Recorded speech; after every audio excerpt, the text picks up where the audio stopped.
All interviewers have their own style, and my style is to try to get to the point and to be intensely curious. And the key to interviewing is listening. Take a look behind the curtain with a real whistleblower and American patriot. Prepare to embrace the uncomfortable truth, because this program has no time for comforting lies. Here is civil liberties enthusiast, Second Amendment defender, and recovering FBI agent Kyle Seraphin. Hello, my friends. Welcome to our Sunday sit down. Thanks so much for joining me. We've got a really good one for you today. It's pretty intense, and it's with a very interesting individual by the name of Shamgar Connors. If you were paying attention, that name was dropped in our interview with Matt Strickland. He talked about a friend who was on the list for a kidney transplant, couldn't get one simply because of his status and the fact that he wouldn't get a COVID shot in Virginia, which you think of as being at least sort of a red state. But that story continues, and it's still an issue for him right now. The man is currently doing 5 days or 6 days a week on dialysis. You're going to get to hear all of that. And what I will tell you is a little bit of an update that happened between the time that we taped this. We had a week in between where we ran the second part of our Tim Kennedy interview series. And he reached out to me during this week and said, hey, man, when's that interview going to come out? I just got out of the hospital. I spent the last week getting heart surgery and having a 90% blockage of my heart. These are all complications of his illness and what's been going on. It's a progressive problem. And so they had to stint his heart.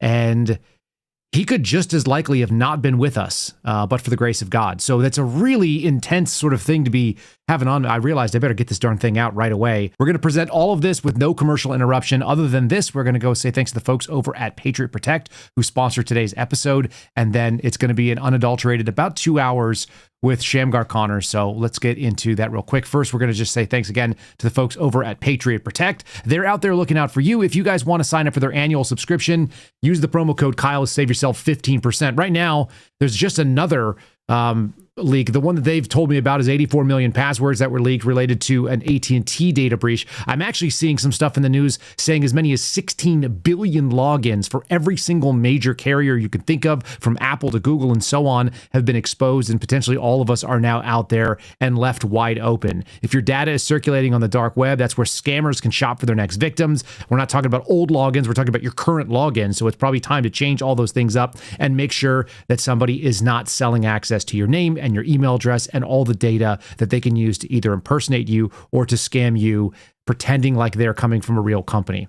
The way that Patriot Protects help you is that they help scrub your personal data from over 100 people search websites, data brokers, and so on. This is stuff that I actually used when I was working in the field for the Bureau. They're all open source. Oftentimes they're free, and you can use those to locate subjects and targets, and you can find them in real life, and or you might be able to just scam them if you are the unscrupulous type. Their blackout service scans the dark web, makes sure that your email address, your phone numbers, or anything that are actively for sale out there are something you're aware of so that you can clean it up yourself.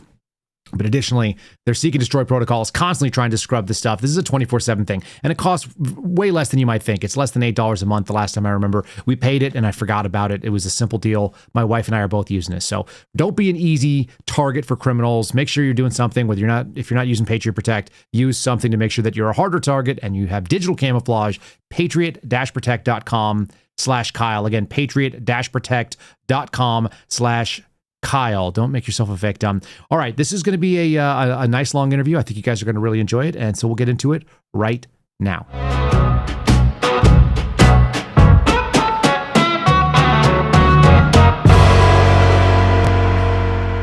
I guess I'll start with who am I? Because people might not know.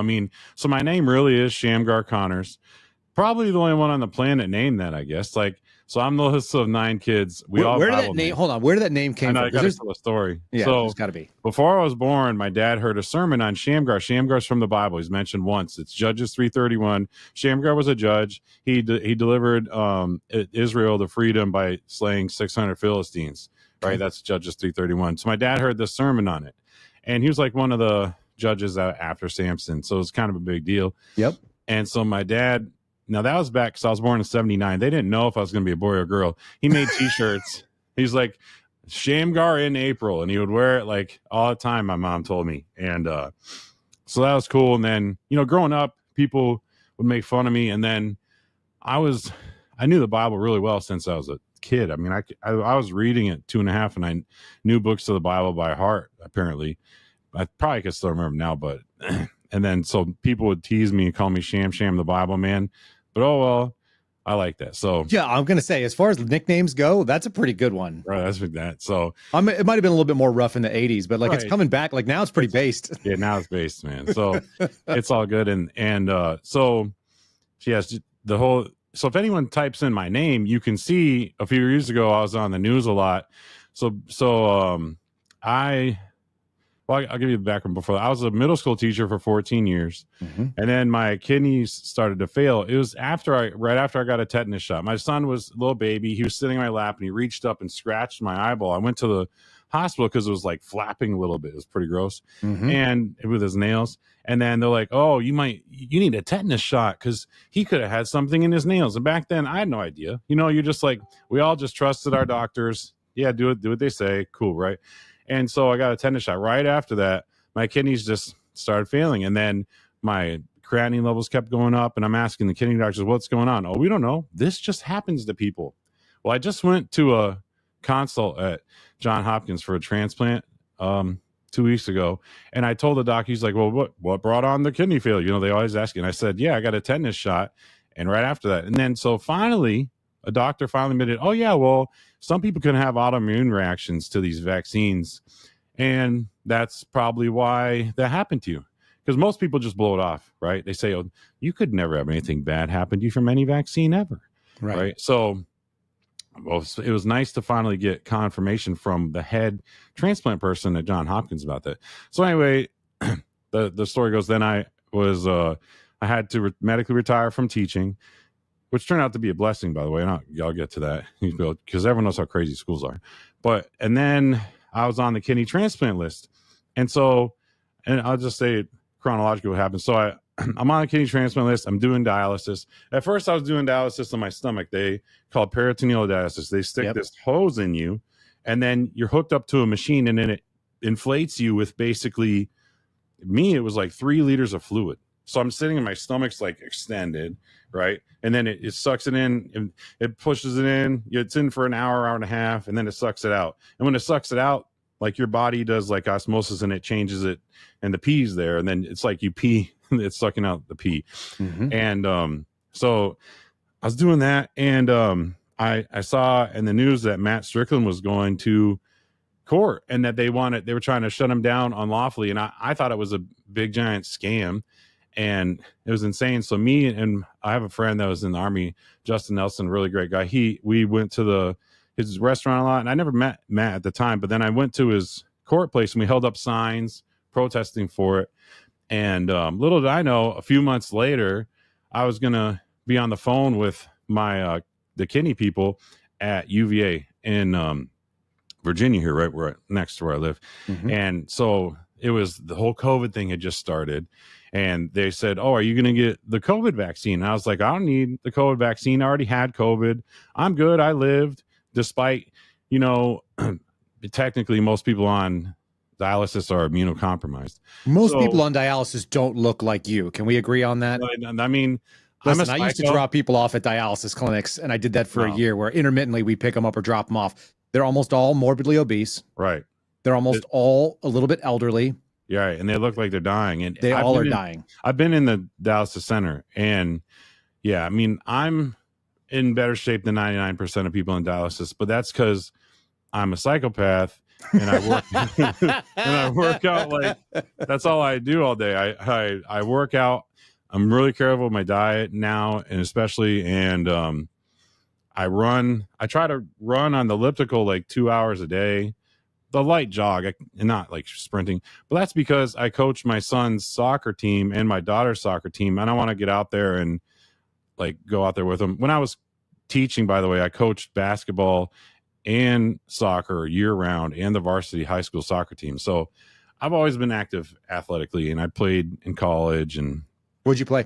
I played basketball and soccer, and so I'm really active, and you're just not going to give up and die like a lot of the people we see on dialysis. Like a lot of those people are just waiting to die. I won't let the devil win. I'm not going to. The way I look at it is we have an infinite power source in us. you know, the Alpha and Omega, God. So I say I can do all things through Christ that strengthens me, and I mean it. So when I'm working out, when I'm doing stuff, that's my focus. And I want, and you know, nowadays, like, it's so competitive. You should see that these kids are competitive at soccer at 6 years old. It's insane. Like, it's really crazier than we were kids. It was just casual back then. Now you got parents screaming at their 5-year-old, "You better get a goal!" Like, you know what, Shamgar? When I was growing up, my best buddy told me he was going to astroturf his home when he started having kids. Like, this is like 16-year-olds and 17-year-olds, because we saw how it was getting. Right. I'm like 2 years younger than you, or maybe 18 months younger than you. So we grew up in the same period of time.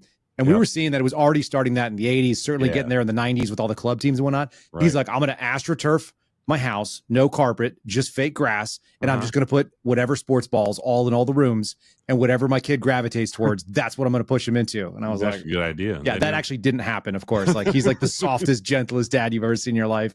His kids play no sports, but you know, that was where it was going. So that's how competitive it is, man. Yeah, it's good to hear that there are kids still being competitive, because I see the opposite too.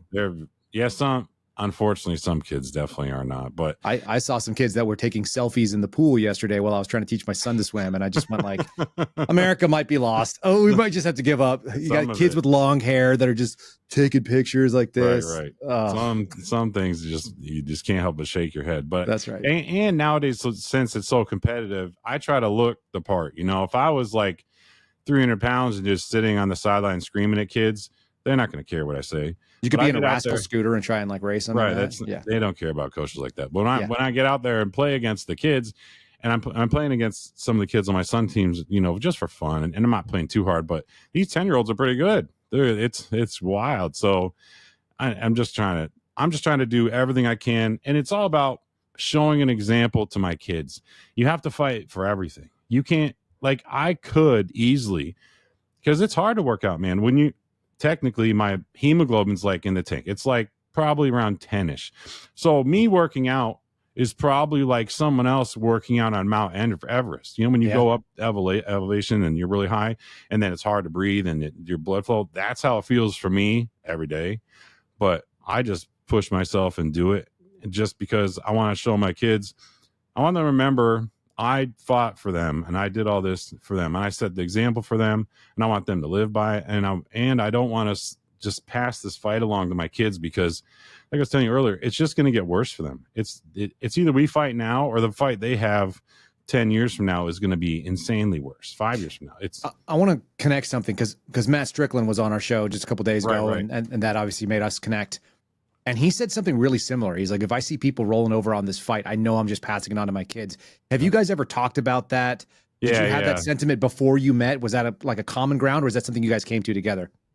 I mean, I always thought that, and then he probably always thought that, and then we obviously talked about it and both agreed on it, you know. So it's cool, because that's how I met him. And then I guess I'll get to the point. So I got kicked off the kidney transplant list because I wouldn't get the COVID vaccine. That's what it all boils down to. Yeah. What was that, in 2020 or 2021? 2022, right? It's January 2022, I believe.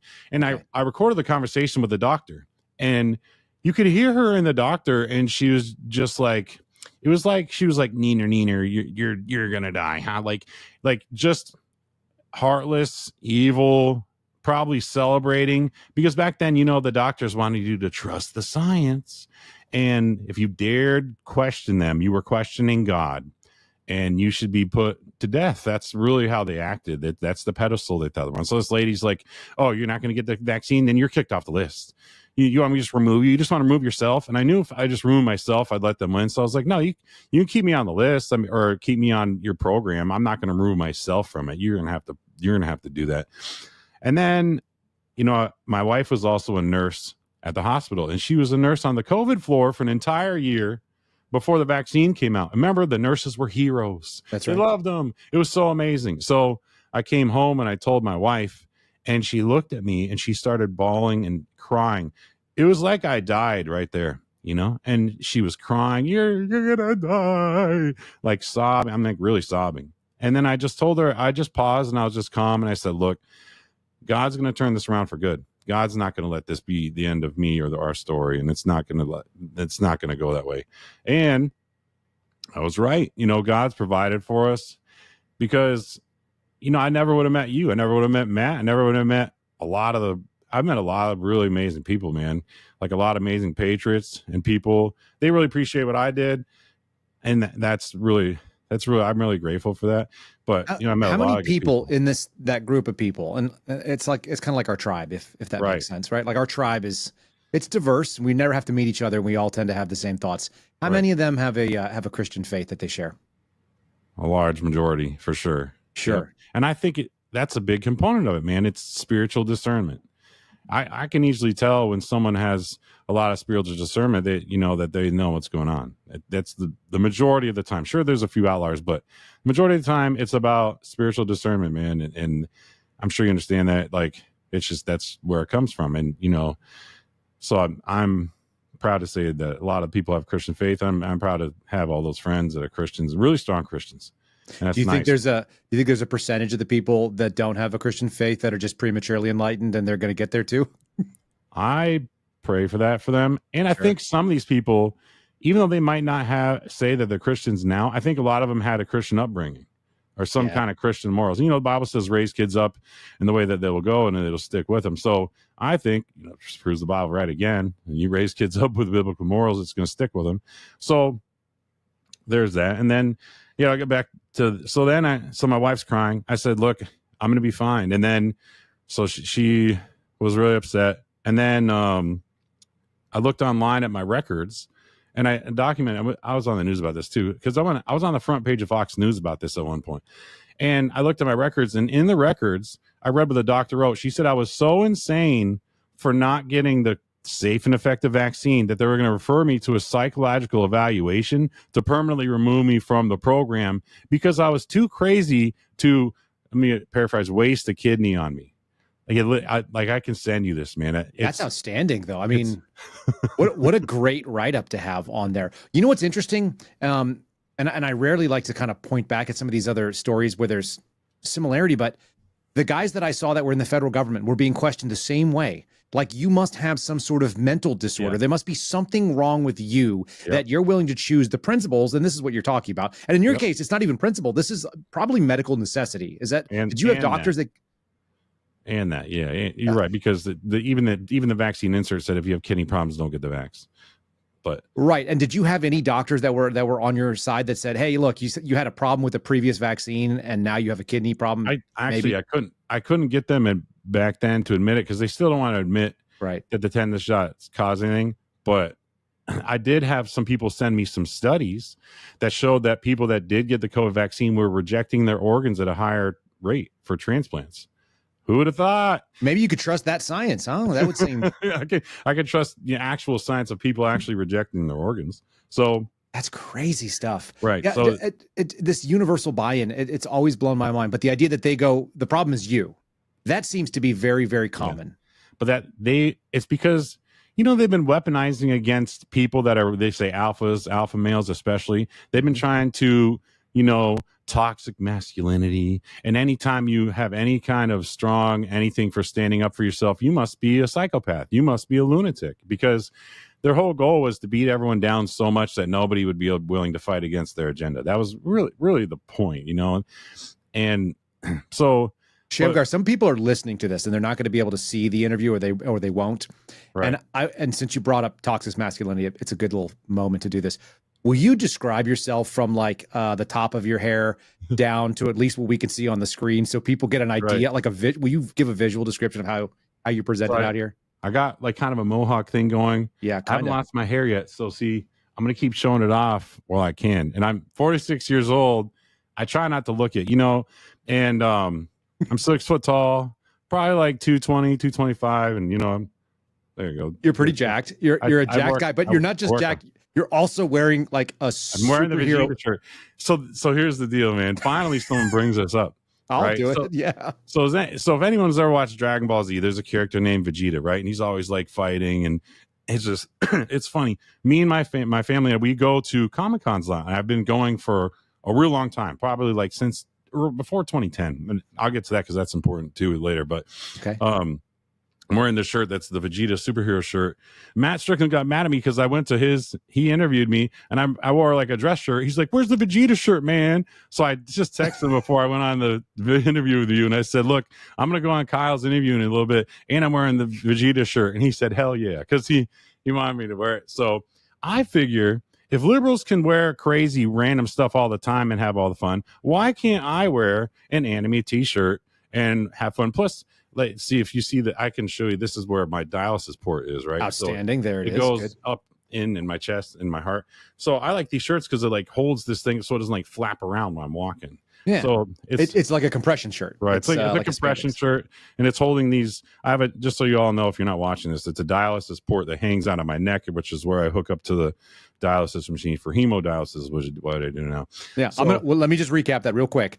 You have blondish hair, like blonde, right? Yeah. Yeah. Blondish brown. You've got a mohawk that looks like it's probably 2.5, 3 inches worth of hair there going down to the back. Just got a haircut today, fresh to death. It's very fresh looking. Kind of Theo Vaughn, but like more aggressive. Right. Like less mullet, more mohawk. Right. You've got obviously a very muscular build. You described your numbers. You've got like a goatee of some kind, right? Is that like a little bit of facial hair? I got kind of chin strappy. Kind of chin strap with more hair here because I don't get too much. I can never grow a beard like you, man. That's fair. You got the real deal beard. I'm jealous, man. Well, one day I'll be big and tall and strong too, so I'll work on that. But the fact of the matter is, you talk about toxic masculinity, people that are psychopathic, people that are going to go their own way. You're talking about people that fit. When they look at you, they're probably like, this guy here. I'm the epitome. I'm the poster. And then you're wearing boy. a cartoon shirt. You're wearing a cartoon shirt. So like, what do they do with that? They hate. And I go to these school board meetings, and sometimes I'll wear like the Vegeta shirts. Like, oh my god, you don't have like a better shirt. They just get so mad. But they don't understand how hypocritical it is, which is the whole point. Like, they're wearing rainbow stuff and weird stuff on their shirts that say weird stuff about kids, and I'm just having fun, you know. And then, you know, there's that meme, the whole meme of, it's like that meme of, I got the power of God and anime on my side, you know. It's that kid like sort of. I just try to say that I'm just trying to have fun. Look, the reality is I've almost died probably 5-6 times at least over the past few years from health problems, from not getting the kidney transplant that I was supposed to get. Right. So if I figure if God wants me here, because he does, obviously, or I'd be dead, then I'm going to have a little bit of fun with it. So wearing a fun Vegeta shirt around, I wear these around town, and everyone, because everyone knows when I'm coaching, I'm wearing one of these shirts, or the cut off one, or the wife beater kind, and just so everyone recognizes me everywhere I go. And that's the point, is I just want to, it's like in wrestling, man, you got to have a gimmick so that people pay attention to you. Well, that's the point. I'm just trying to get to have everyone pay attention to, this is a serious issue. Like, I'm making light of it and joking around, but that's just because I have hope in Jesus Christ, and that otherwise I'd have lost it forever ago. Yeah, so or you'd be 300 pounds in a rascal scooter and waiting to die. I mean, honestly, like, that attitude that you have is critical, and it's not very common. Having dealt with people that are on dialysis, that have dealt with renal failure a lot, almost all people just give up. They want a machine to keep them alive until they're not alive anymore, and they're not going to do their own part. Right. Almost none of them do. They don't. And I understand, because I understand how hard it is, because you're tired. You can never feel like you get enough sleep. You have to monitor how much you drink. Like, I can only drink so much X amount of fluids a day, because then I have to pull it all off on the machine later. And if you do too much, then your blood pressure goes up. Then you feel like crap. You want to take a nap. It is a lot of work. And, you know, people probably look at me and they think, oh, dialysis isn't that bad. I mean, a lot of people look at me and think I'm not even sick. And that's what I want to present. Sure. And I don't want my kids to see me looking around for a pity party from people. Oh, have pity on me. Do this for me. Do that for me because I have this. No, I want them to see that I'm going to fight what I'm going through and try to overcome it as much as possible. And that it's about sending the message, and wearing the Vegeta shirts too and stuff like that. It's sending a message to my kids. You don't need to conform to the normies out there that want you to act and think a certain way. And I think that's one of the problems that got the country in the way it is now, is like, you have everyone's like, oh, I want to follow along with the crowd. I want to do it safe. I don't want to say anything that's gonna get me any negative attention or, you know, persecution. And me, well, too bad. I'm built for that. remember, when you're the lowest of 9 kids, all you do is tease each other relentlessly every day, all day of your life. Did you say you're the youngest too? Is that I'm right? the oldest. I'm the head cheese. You're the oldest. Yeah. Oh yeah. So right. So that everyone, means you're the biggest target. I was the oldest Right. of 5, Yeah. and they all gang target. up on you, I imagine. Yeah. But so I'm just And you got to used still be it. gentle with them. And you have to, because it's all your fault in the end. And no matter what happens to them, and they do something wrong, it's your fault anyway. Yeah. But that's a thing. And you know, and that's another thing is my father passed away on my birthday when I turned 22. And so my youngest sister was 7. And so I had to help my mom raise all my brothers and sisters, because before my dad died, I'm pretty sure he knew something was wrong with his heart, because I know what it's like to have something wrong with my heart, because I had to get stents in. I'll tell you about that in a little bit. Mm-hmm. But my dad was like, oh, if anything happens to me, Shamgar, you got to promise that you're going to take care of your brothers and sisters and get them to pass school and go to college and stuff. So I said, okay, sure. Whatever, Dad. Okay. Yeah, fine. And then he passed away like really soon after that. And but I took it serious. So I've always been trying to look out for my family and my mom. Even when I moved away, I've been living in Virginia. I would still go up to New York, where my family was living, upstate New York. It's like 10-hour drive one way. And I'd still go up for the weekends and stuff just to be around, because my mom was, it was a lot, too. There's her with all the kids. It was a lot. But I think it shaped me to be who I am today. So that's okay. But back to the thing with the kidney thing. And then, so after they said I was insane for getting kicked off the list. You just have to enjoy that for a minute. Just, right. And then, so who was it? Inside Edition contacted me. Okay. And they're like, oh, hey, we really care about your story. We want to interview you and see how you're doing. And so I was like, okay, sure. And then, so we're here, me and my wife, she was sitting over next to me, and I was wearing a Vegeta shirt and she was wearing a Bulma shirt. Bulma's Vegeta's wife in the show. I thought it would be funny. And so the first question that the interviewer guy asked me, is some black dude. He's like, so why do you think you know more than your doctors? I was like, oh, that's how this is going to go. Okay. All right. Really so it was a whole setup. They were trying to make me look like an idiot the whole time. And so they're like, oh, well, you just get this vaccine. Oh, what about your kids? You don't care about your kids? I'm like, I do care about my kids. That's why I'm doing this. First of all, if I get the vaccine, I'm probably going to pass away instantly. And I definitely won't be around for my kids. I'm better off rolling the dice and trusting God and just not getting the vaccine.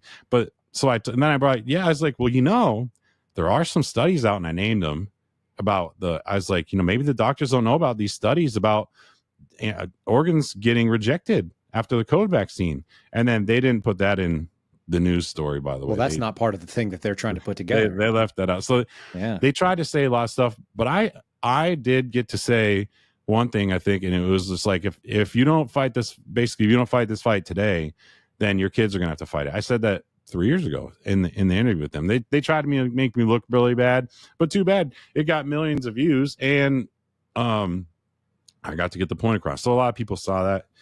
But then after that, I went on a bunch of news things and podcasts with people, and I'm really grateful to those people.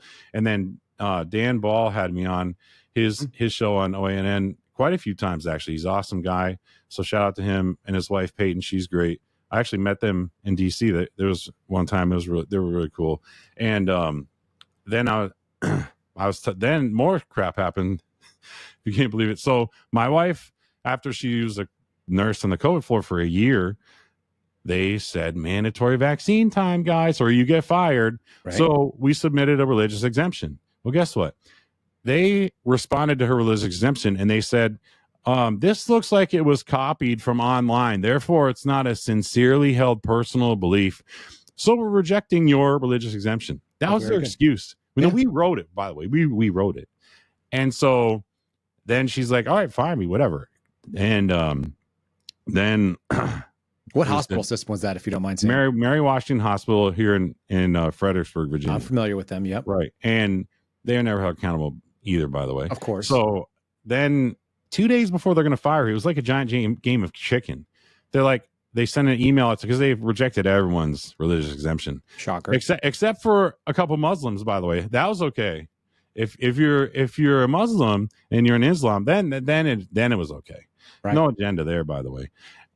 But so then 2 days before they're going to fire her, they sent her another message, and they were like, "Oh, actually, you can add more now to your religious exemption." Before they said they couldn't; it was final.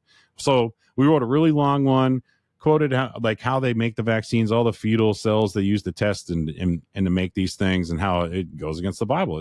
It is, I believe, it's 100% against the Bible. And I mean, if I have to have an aborted baby to keep me alive, then I don't want it. Okay, mm-hmm. That's just the reality. I don't need my health to be based on the fact that a baby was aborted and they're constantly reproducing the baby cells for infinity. So then they said, "Oh, we're going to accept your thing for the COVID shot, so you don't have to get the COVID shot, but not for the flu shot. You still have to get the flu shot, so you're still fired anyway." So they fired her. Now, listen, my wife, she was panicking, right? Oh no, obviously. And I said, listen, like I said before, God's going to work things out. And he did, because then she got another job at a different hospital that had a better program, because then she hurt her foot. She had to get surgery on her foot. So she was out on long-term disability for like at least 10 months or something. I think it was a while. It's because they had to reattach her tendons and stuff. But the point was, yeah, it worked out better that she got fired, and that, I mean, you can't explain any of this other than God guiding our lives, because the coincidences are too mathematically, it's just mathematically impossible to say how that'll happen. So then after that, she's now works at home and does like a home insurance, so that's a way better job for her now anyway. She's got access to your kids. She's got access to you, and it makes it easier. Yeah. So it makes it easier to dial, because she hooks me up to the machine every night and unhooks me from it. Right. So technically I could do it myself, but it's like, I mean, you're sitting here with these things, and then there's these two wires hanging out, these two plastic things. So you have to like twist this knob and do this. And it's a lot safer to have someone else do it with you, Yes. And luckily she's a nurse. She knows everything. If there's something that goes wrong, she can take care of it. Honestly, I know that God put her in my life, and because I'd definitely be dead without her. It was funny. I met her. I was going to ask, what's the story? How'd you meet? I'll give everyone I've been going to Comic-Cons for a while. I sent you guys a couple pictures. I don't know if you got to see them. We'll throw them up on there. So I dressed up as Colossus from X-Men. So we would paint my whole body head to toe silver. And that's after I have to shave my whole body. I I actually did it. I showed a video. I'm starting to get the psychopath thing, though. I get it now. You're an extremer. You're an extreme guy. No one else does the things I do. I don't think so. I don't think so, man. So I've been doing this for a long time. So I met her. It was like, and then this Comic-Con, it's called MagFest. It's up near DC, mm-hmm. And at the Gaylord Resort, where they do the CPAC stuff. It's that big giant convention center. So then I saw her just randomly, and I'm just running around, and I walk up to her and I'm like, "Do you know who I am?" And she's like, "No." And it's, here it is, like 2 a.m, because the thing's 24 hours a day. Yeah. I'm dressed in all silver, and then so she sees me silver, and then just wearing those red booty shorts and like that the X-Men shirt that Colossus wears, the red. Right. The yellow one. And then we just started hanging out. We were just friends for a real long time. And then eventually we just got together. It was just, which was cool. It was cool to just be friends and get to know each other and just talk for a long time and not have it be about anything else. That's the way it should be. So then it worked out, and then we got together, and then instantly I was like, yeah, let's do this. Let's just get married. So how long have you guys been married? Since December 2016, so 9 years. Okay, yeah. Outstanding. Right. So, I like that she met you and you were what, like spray painted silver in costume at 2 a.m. wearing booty shorts. This is like a critical thing. Right. We share a similar kind of funny story. I met my wife. She had known a bunch of my friends from high school for many years, and we went to different colleges, but my buddies still hung out. So I had this like overlapping friend pool without actually knowing her. Okay. And I ended up meeting her right when I had graduated from one of the selections I did in the military. And so I graduated the selection. I went to Austin. I'm hanging out with my wife, and who was just like a girl there that I met. Yeah. And I thought I was a superhuman, you know? And so I tore off my shirt like in the middle of the night because it was really hot. And I also was shirtless. And Nice. my wife is tiny. She's like under 5 feet tall. Oh, wow. And she walks really slow. So I threw her over my shoulder and I was sprinting from each place that we went. If we were at a bar or a restaurant, I would sprint to the next one with her on my shoulder. That's great. And she's like beating on my back. She's like, put me down. And I had these like frat guys going like, hey man, like what's going on over there? Put her down. And I was like, I got one, get your own. You know, like I got in their faces about it like a crazy, and she thought it was hilarious. Like there's something wrong with her too. But there's something to be said about just being the person that you are. Right. You know, and someone seeing you for that and going like, hey, look at this genuine person who's all covered in spray paint and wears booty shorts. Like, and it's that's fun my guy. Because her and I have been going to Comic-Cons, like, and she'll dress up. We do all these costumes together. I can send you guys some more. We have a whole Ninja Turtle family costume. I have a Shredder costume. I have a Juggernaut costume, and then I have we do Street Fighter. I was Akuma, and she has an M Bison thing, and my son did Ryu, and my daughter did Sakura. So it's just fun little family stuff. The kids like the Comic-Cons. There's video games, and then there's concerts, and there's raves. We're running around. They have glowing lights and stuff. They're playing video game music. It's just fun. Now, let me ask you this: how many people at Comic-Con any of the Comic-Cons that you go to would you think are Christians? Oh, dude, a very small handful. I was gonna say, I feel like you're kind of an outsider. So I was dressing up as Colossus, right? Since probably before 2010, and everyone knew me, obviously, because no one else is doing that. No one else is shaving their whole body and then painting themselves silver and then running around like that all night. So everybody knew me. I'm super famous at this point, right? And then Trump ran for office. And I was like, yeah, I like Trump. And Hillary is clearly psychotically evil. And I have 2 bachelors in math and computer science and a master's in IT. When I found out she bleach bitted her servers, and then all the fraud with that, there was like 30,000 emails. So who cares? No big deal. I'm like, that's kind of serious, guys. Like, and when you bleach bit it, I know what that means. That takes a while to do. Like, people don't understand. You're not dumping bleach on your computer. Like, that's what people think you're doing.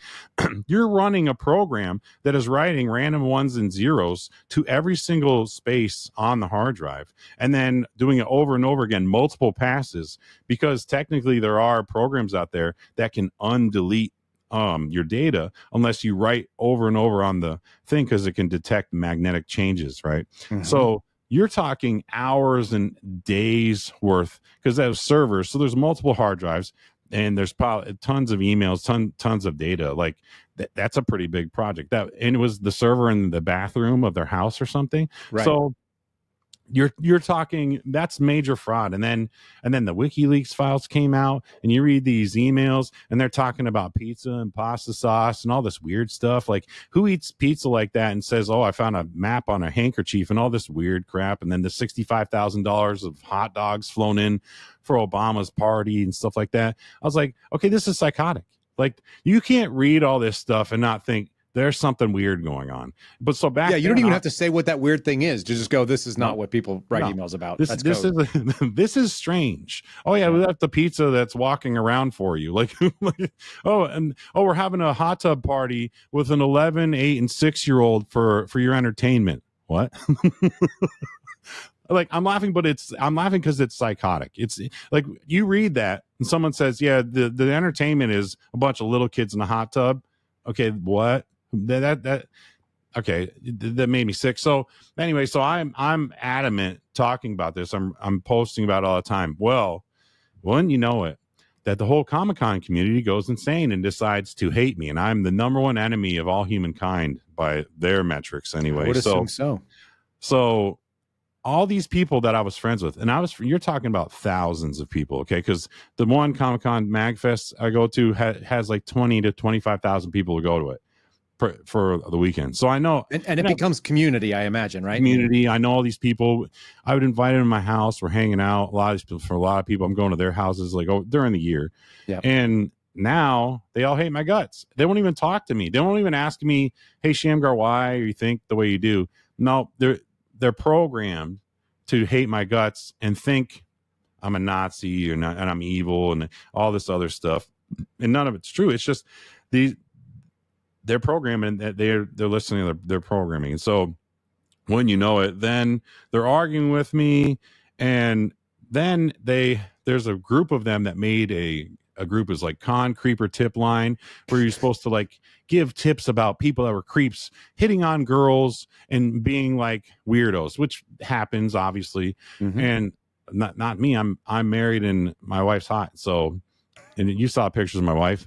She's got like a world record chest size. I'm good. I'm having fun, right? So I'm not I'm not doing any of that. What would they do? They use their thing and they twist it as like a political thing. And there's something that their whole thing, they're weaponizing, they're posting about me.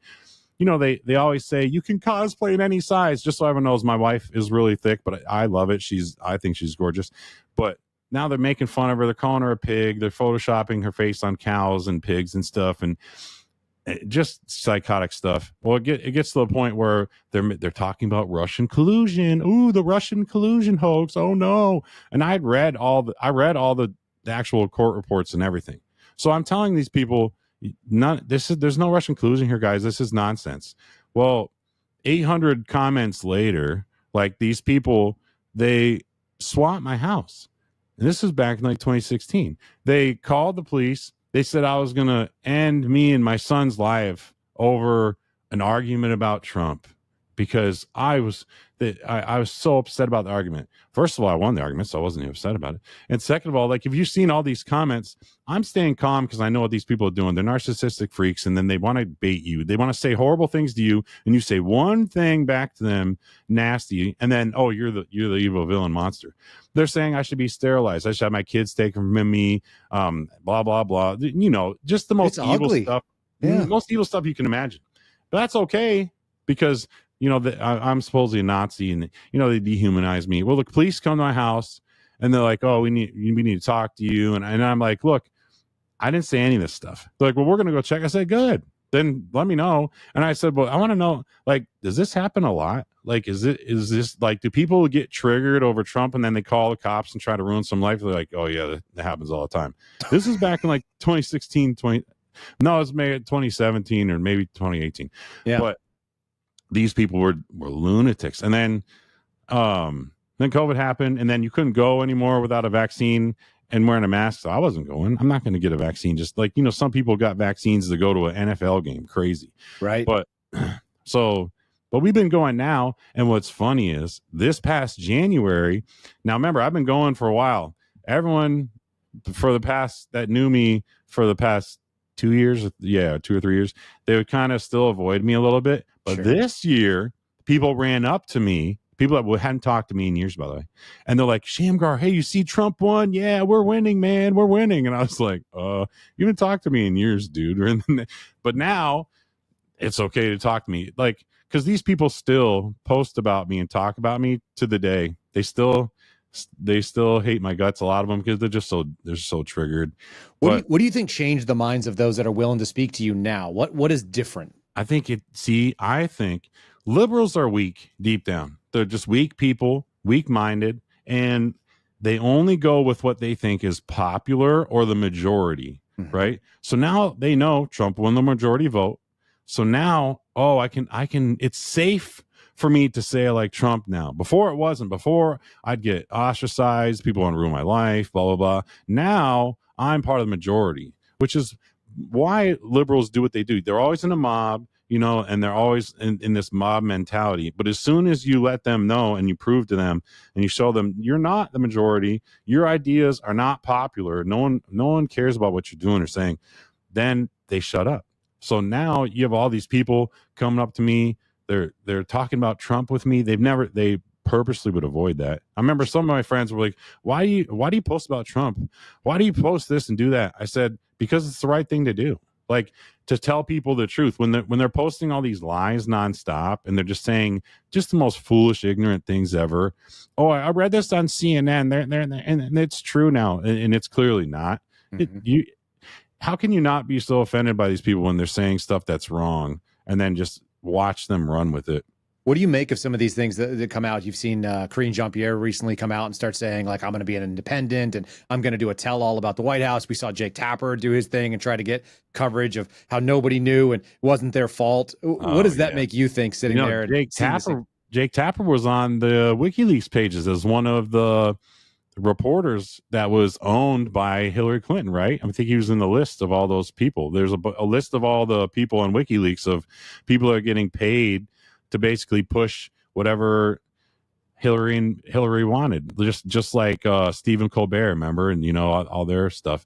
So I think they're trying to. I liked it better when Stephen Colbert was pretending to be a conservative when he was doing the fake thing with the Daily Show. That was actually fairly entertaining. Right you know what that reminds me of? Since you brought it up, and I've just made the connection. Stephen Colbert he was doing the fake Bill O'Reilly, right? That was his whole shtick. That was he was lampooning Bill O'Reilly, but it was actually entertaining because it was also rah America. Yeah, it's the same thing. Who's the guy that plays Ron Swanson? What's his name? Nick Offerman. Maybe, yeah. So he's the comedian, right? But he did the guy in Parks and Recreation who was the most popular character. Yeah, and he was this staunch, libertarian, shut down the government, close the door and lock it up. I like bacon and meat in America and guns and fishing and all that stuff. Yeah. And they were making fun of men that are like that. But he was the most popular candidate. Right. Or most popular character, rather. Yeah. They never understand that the thing that they're making fun of is actually really common, and that's what people like. It's like Homelander, where they try to say Homelander's like Trump, and then people just like him anyway. They try so hard. Their propaganda is just not working anymore. Hollywood's spell on everyone's been broken. But I think Jake Tapper, back to what you're saying, these people that have been just crapping on Trump for years and just pushing lies nonstop, I think they know the time's up. Daddy's home and people are going to get spanked. So they know. You know who saw that first, by the way? The first person that I saw that was on board with that was Chris Cuomo. Yeah. Oh, yeah. He jumped off from being 100% Covidian, making fun of everybody. He would have made fun of you for sure and thought, you deserve to die. Right. And then, now he's out there. He's so fair-minded and he's a regular guy and he lifts weights. And, right. What a bunch of unprincipled jerks. I'd love to meet Chris Cuomo and outlift him and laugh at him and tell him I'm on dialysis and he's not the alpha he thinks he is. That's right. But yeah, these people are just trying to get ahead of the curve. They know their time's up. Yep. They know that they're losing massively. They're losing viewers every day. I mean, come on. Most of these mainstream medias are toast. You probably get 5 million times more views than all these people put together. So, and then I think they realize it and they're trying to pivot now. I think it's too late. It doesn't matter. People remember that they were psychotic lunatics for years, pushing nonstop propaganda and lies so they can try all they want. They're going to fool barely anybody. It's too late. So you know what? Let them try to get on the good graces of everyone. It just shows how weak their positions were in the first place because they were so gung-ho about we have to get Trump. The walls are closing in on him. We're finally going to get him now. How many times do you see that? And now they're like, that's the meme, by the way. Remember, it's the meme. It's the guy sitting on the couch and he's like, honey, bring your boyfriend. They got Trump. They got him now. Yeah. They finally got him. And then now whoops, we didn't get. It just shows they're weak and that they never had any conviction to what they were saying in the first place. Yeah. They're just paid shills, just doing whatever someone tells them to do. And you can't trust people like that. You can't. And I think we're at a point now where we need leaders that have put something on the line to show that they are trustworthy. Otherwise, if you didn't put anything on the line this whole time, now you're just doing it because it's popular. I don't think it resonates as well with people. Who are some examples of people you've seen that have put things like that on the line? Just examples that stand out to you. Well, me, Matt Strickland, a bunch of other people I see going to school board meetings and stuff, and people that spoke up about masks, mask mandates and vax mandates and stuff like that. Just some doctors. And so you're seeing it. You're talking about local leadership, community level stuff. Yeah, that's what I'm trying to get involved with. I'll get to that in a little bit too. But I think our goal right now is, the upper level governments are so corrupt. What we have to focus on first is the local levels right now, and then take control of that at least, so we have some kind of sanity instead of these lunatics that push horrible stuff on us. But I'll finish I guess I'll get back to because I could get to that point. So my wife, after she got fired, we had a GoFundMe and a Give, Send, Go, and people donated a lot, which was great because my wife wasn't making any money really on long-term disability, and I wasn't getting any money either because I wasn't working and I was just sick all the time. So, right. But so and then we would post like updates and stuff on the Gifts and Goes. I mean, it's to try to sue UVA, but the problem was every attorney I would talk to told me we can't really sue them because when you go to court, that if we go to court, it'll be your experts versus the hospital's experts, and they have millions of dollars. They're just going to hire a whole team of experts to say, oh, look, the COVID vaccine's safe and effective. So Shamgar, you need to wait until there's more proof out that shows these things are not safe and effective. So I'm hoping that maybe after talking to you, someone will hear this and want to go to court, because I think we should still sue these people for what they did. But so after that, I got an infection in my stomach from the peritoneal thing, and I almost died from the infection. Mm-hmm. And then the peritoneal dialysis failed.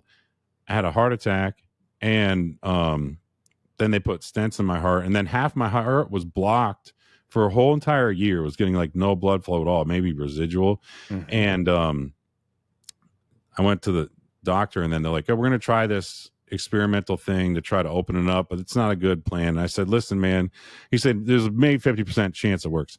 I was like, listen, the Bible says the tongue holds the power of life and death. We're going to speak life into this. And I said, so you're going to do the surgery. It's going to go really well. And then it'll be done quick. You'll be able to brag about it later. And he looked at me like I was crazy. For 10 seconds, he's just staring at me with his mouth wide open. And he's like, oh, okay, that makes my job a lot easier. Well, I did the surgery. They go up my groin, both sides, and I could feel it's like a snake crawling around my heart because they're moving stuff in there. And there's this big giant screen to my left, huge, so they can see what they're doing in there. And then after I'm back in the wait in my room, and he runs in with his phone. He's showing me, look, we got the blockage open. And then so it was amazing. I could start moving it, because for a while it was tough to just walk up and down stairs. I got brother, half your heart's not working. So I had a bunch of stents put in, and then I had to start doing dialysis up here. And then I had an infection up here one time. So that's why I was going to the center. And then I was in the center when they were trying to tell all the patients there to get vaccines. I was like, you guys don't want to get these vaccines, but they're doing the vaccines at the kidney center while people are doing dialysis. Yeah. I just look at it. I'm just thinking, okay, this is a depopulation agenda. There's no way it's not. Like that was your instinct at the time? Instantly. Yeah. The first thing I thought, I was like, they're really pushing this on elderly people that are sick already. Well, if they can just get rid of all these people, then they won't have to pump out as much money to all these people that are a burden on the healthcare system, which costs the government a lot of money, So that's why I look at it. For me doing dialysis, every day I do dialysis is at least, it's like $8,000 a day in just materials. I do dialysis 6 days a week. I think my medical bills for the year last year, which were covered under like Medicare, Medicaid, whichever one it is, it was like $2 or $3 million. Just keep me alive. Someone's pocketing that money. You can't tell me that it costs that much money to just have a bag of fluid and then have these cartridges you use. It can't be that much. I mean, it's got to be somewhat, but I think someone's pocketing the money, and that's why a lot of these people are mad at the healthcare system. But it's the rot inside of it that is, hospitals are charging like $800 for a bag of saline, and it costs them $1. Like, there's a lot of problems with it. So, but I'm blessed by God, and I thank God every day that I'm here, because I should be dead. I should have died from the heart attack. Should have died when I had the infection, the other infection. Should have, and then the peritoneal. Oh, and then I got a hernia. The peritoneal dialysis failed. So because it keeps shutting your stomach out. So I got a hernia. Now all the fluid that's in my stomach is in my sack. Yeah, I was gonna say swelled up like a basketball. I was like, wait, I know where this hernia goes. I'm walking into the doctor's office. I'm like, yeah, you think? Hey guys, I don't think this is working right. I don't think my balls are supposed to be like the size of a basketball. So then, I've gone through it all, man. Right? I've gone through it a lot. So it's just crazy. And then, by the way, I forgot to tell this part. I feel like I should lead with this clip, by the way. Just walking in with your balls the size of a basketball. Right? It was bad. And then I'm like waddling in because I had my legs. It's crazy, man. And then after went on the news, there's a website. You got to look this up. SorryAntiVaxxer.com. They would dox and harass people. Anyone that got news coverage for not getting the vaccine, especially someone that died, you'd have thousands of comments gloating, cheering. on the death of people. Like, just if you go and see this, the stuff What's the site called? Yeah, it's sorryantivaxxer.com. It's still up. And now they're making if I'm on there. I kind of want to pull my phone out and check. Yeah, you probably are, man. You keep talking. I think I'm going to look. I just I have to know. Antivaxxer.com. So what they did was they doxed and harassed me. They took pictures of me and my family, put it all up there, and then there's thousands of comments. In the comments, they're saying how they can't wait till I'm dead. Yeah, he's going to die. He didn't get the vaccine. He's going to die. Ha ha ha. And then like the most evil stuff. I'm telling anybody that's watching this or listening, when I say that these people are pure evil, I think they're either demon possessed or demonically influenced, because they are evil. You don't come up and say this stuff and cheer on the death or people that have terminal illnesses, or they're told they have terminal illnesses. I'm on here. Yeah, you made it. Oh, let's go. I made it on here. Shamgar, look at this. Should we see one result? Yeah. Update number 3. Okay. Here is a right-wing a-hole. Yes. There you go. Oh, it disappeared. I couldn't read the whole thing. Right-wing a-hole. It's like, they lumped me in with some other people, it looks like, and some January 6th stuff. Where did I go? Update number 3 was me. Sorry, we should cut this in. This is way too funny and crazy.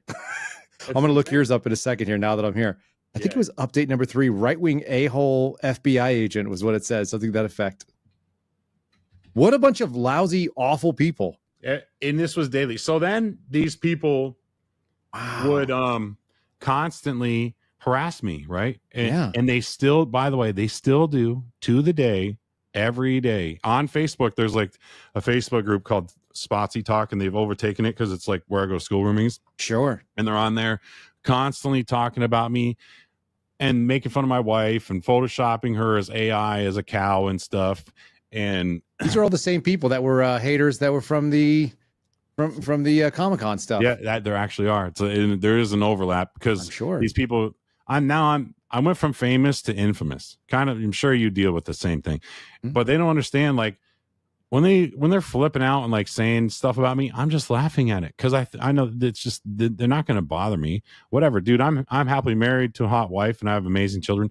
You lose. Like you can only it's right there. It's these like people can only wish to have accomplished the things I have in my life, despite everything. And I think what they really hate about people like you and me is that we stand up for something, and they know deep down if they had to make the choice we did, they never would have. They never would have with $1 million or anything. It wouldn't have mattered what someone said to them. They're weak and pathetic, and they never would have done it. And I think they look at us, and it's a reminder every time they look at us and they see us, it's a reminder that they're weak and pathetic, and they choose to be. Now, they could choose otherwise, but they don't.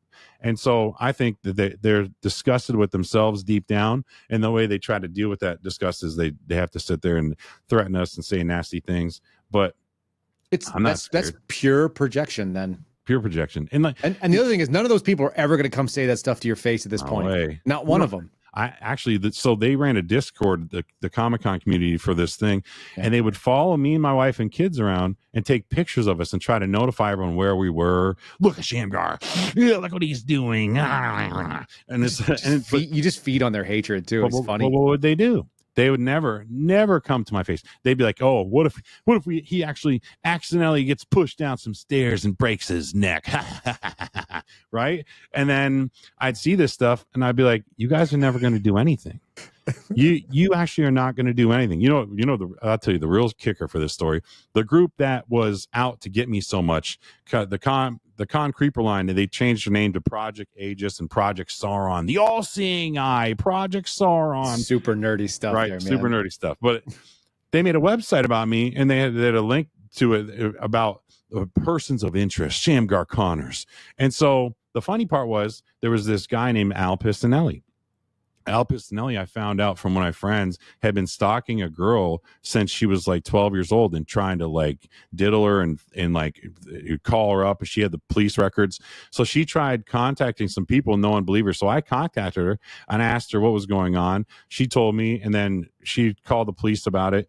And so I started telling everyone in the comic community, I was like, this guy's a pedophile. You guys, because he would post about me all the time, and then their group, and then they would post it. I'm like, you guys are protecting a pedophile.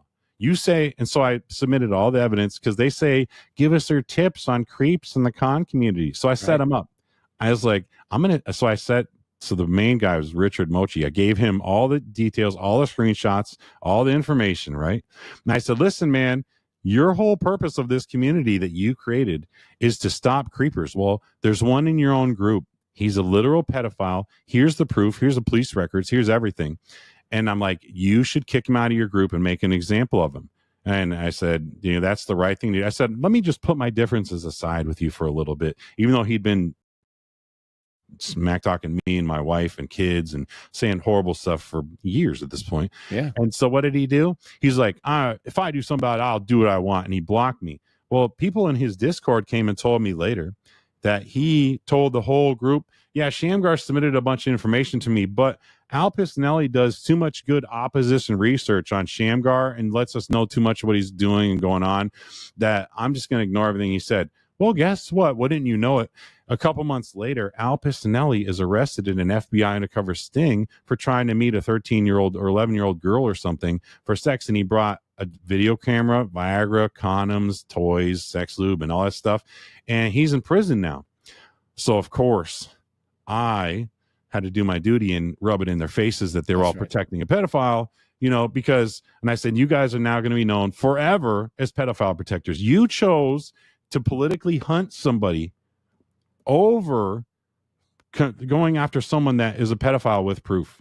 And so I want to get everyone to understand. That's a special kind of mental illness. But on top of all that, it goes to the pettiness that exists. Right. And unfortunately, you and I probably have to live in the online world more than maybe we would like to. Like, I'm sure you'd rather just lift weights and hang out with your kids and never see this stuff. But, if you build up a profile of a certain level and you're maintaining, like you have to maintain some awareness of what's going on. So you got to pay attention to this stuff. But it just shows you they're willing to sell out a kid. Yep. Because they don't agree with your stance on, it doesn't matter, fill in the blank, something less important than kids. Right. Right. And it says everything. You can't forget that. You can never forget that they did that. And so I tell them, neither can they, by the way. Right. No. And I said, I'm never going to let you forget it. Every chance I get, I'll post about this. I'll remind people who you are. You protected a pedophile. You and your group knew it. I gave you all the info, and then that's what you chose to do. But this just goes to the whole point of what you deal with. I deal with those stuff.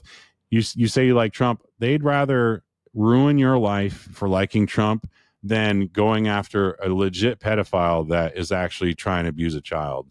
And that just shows you how sick and degenerate these people are, and how reprobate their minds really are. And that's the best way I can describe it. And so this same discussion can be happened. Like, you can take that same analogy of what is serious and what is not, and you can apply it to all the political things we were talking about for quite a while, especially things like the border. You had all these people that were arguing on behalf of folks that were actually abusing children en route and bringing them into the United States for sex trafficking and all the other things that were going on that were really ugly, truly evil, that we should all be able to go like, hey, look, I don't like your guy and I think your politics are bad, but children are important.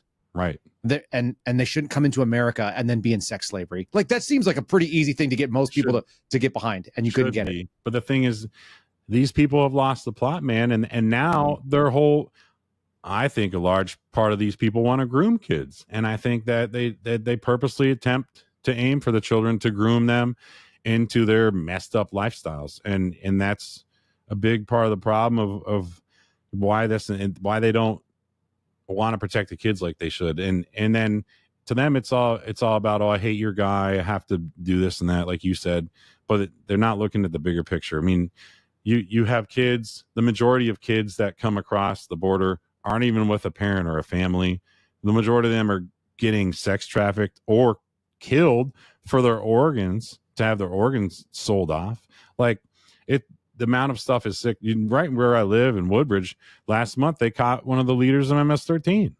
And then, so I'm telling people, you think he's alone? Like, the leader. You know how much MS-13 surveillance I've done in Woodbridge specifically? Really? Like, a lot, buddy. Well, so then I was right. It's not just one person there. There's just like the lone person. There are so many, like, I mean, the number of spots we used to sort of like geotag all the locations that we would regularly do for surveillance, and it'd be gang leaders, and it would be white collar crime, and it would be people that were doing, scams and fraud or whatever. We had two things in Woodbridge that were very prominent. We had MS-13 cases, and we had pill mills that were selling, drugs with a doctor's license. That was both the most common thing I saw. But we didn't call it Hoodbridge for nothing. I'm sure you've heard that too. That's where I taught. Before I retired, I was teaching in Woodbridge for 3 years. And this was the Prince William County School District? Yeah. And before that, I was teaching on the Eastern Shore of Virginia for 10 years. And then I moved over here because I had my son. And then I was teaching in Prince William before I had to retire. So yeah, I got to see a taste of Hoodbridge for sure. It's an interesting animal. I had buddies that were agents that lived there. I still have friends that are living in that area, and they're decent people. And then there's some neighborhoods that are really, really ugly, and people have no idea what kind of stuff is lurking there. No idea, man. It's sad. These people, a lot of these people that go out there and say they're advocating for immigrant rights, they have absolutely no idea what it's like in these neighborhoods. Having no idea that you've got illegals being trafficked on the parkway right there and dropping off right next to the sheets. And like, we would just see the stories are crazy. The amount of like just objective evil, throwing it, like there'd be a mattress down somewhere in a wooded area, and there's plenty of wooded areas, which you could attest to. Yep. And they'll just set up an impromptu brothel. They'll put a 15 or a 16-year-old girl against her will, and she'll be there, and 25 guys that are working construction in the area will drop in and pay whatever that is. And, we don't find out about it until afterwards, and somebody will tell us, or they'll get rolled up. But it's real evil. And and there's no other way. Like, what's more evil than hurting a child who hasn't even stepped into the world yet? Nothing. That's Satan's whole goal, which is why he wants to manipulate and molest their minds at such a young age. And I guess I should get to talking about that. So the kidney thing happened. I got some online notoriety for it, which was cool because I just wanted people to see like how crazy liberals were and how incorrect it was. And so I've been posting about this kind of stuff for a long time, making liberals angry, obviously. So I decided, since God still has me alive, I'm going to start doing something that I know I can do. And I'm going to start going to school board meetings and start speaking out against all the craziness. Well, as you know, school board meetings are psychotic, and like when liberals are running the show. And so I started talking. I went with some friends. We're reading these books, right? The books that literally have porn in them for elementary schools. So we would take the books, we would read them on the stand, and then the school board would cut off our microphones. This is improper decorum for school board stuff. You can't say this kind of stuff on the microphone. They couldn't understand the hypocrisy of you can't read this book openly on a microphone in public, but you want an elementary school kid to read it. Like they couldn't understand that. So we're up there, we're being serious, we're talking about this, and we're saying, this is evil, this is sick.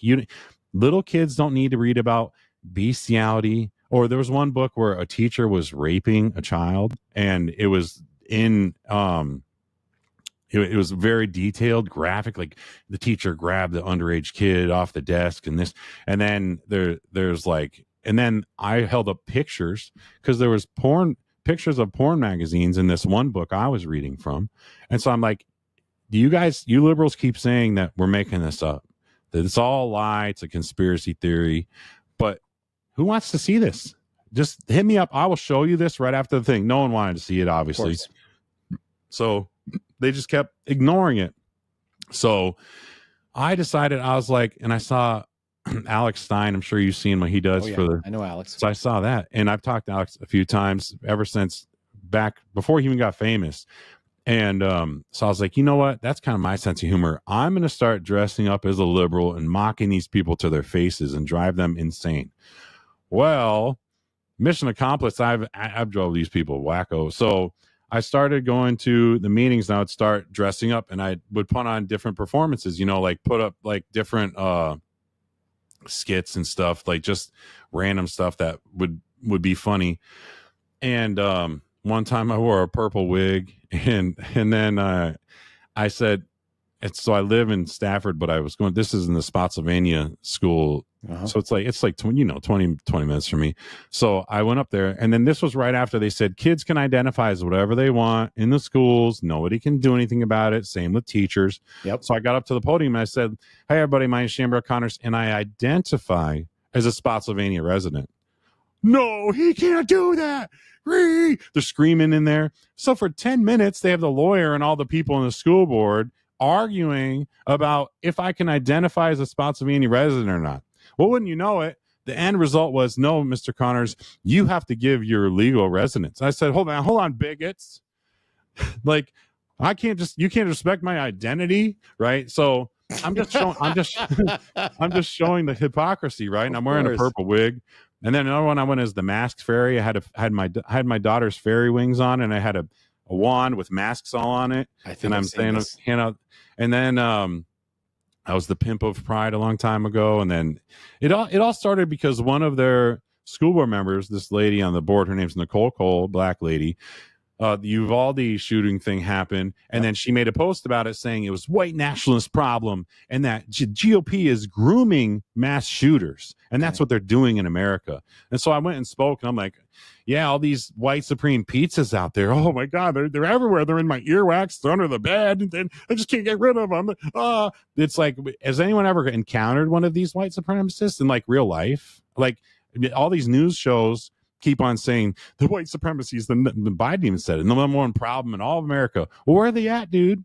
We should be seeing them in the grocery stores, just lining up and just yelling at people all day. If it's such a prevalent problem, but it's just, it's just more mainstream nonsense. So one really funny one was I dressed up as the super secret super service officer, because I didn't want to say I was a secret service person, because they would have said I was impersonating a federal agent. So I made up my own super secret super service, and I said, yeah, we have an operation in Spotsylvania, and we're trying to make sure that we put all these books in schools, and so that everyone starts reading them, so eventually everyone just gets soft to this idea, and then we can lower the age of consent so nobody gets in trouble for Epstein's Island, right? And then I was playing the Mission right, and I was playing the Mission Impossible theme song, but it was like the bad flute rendition.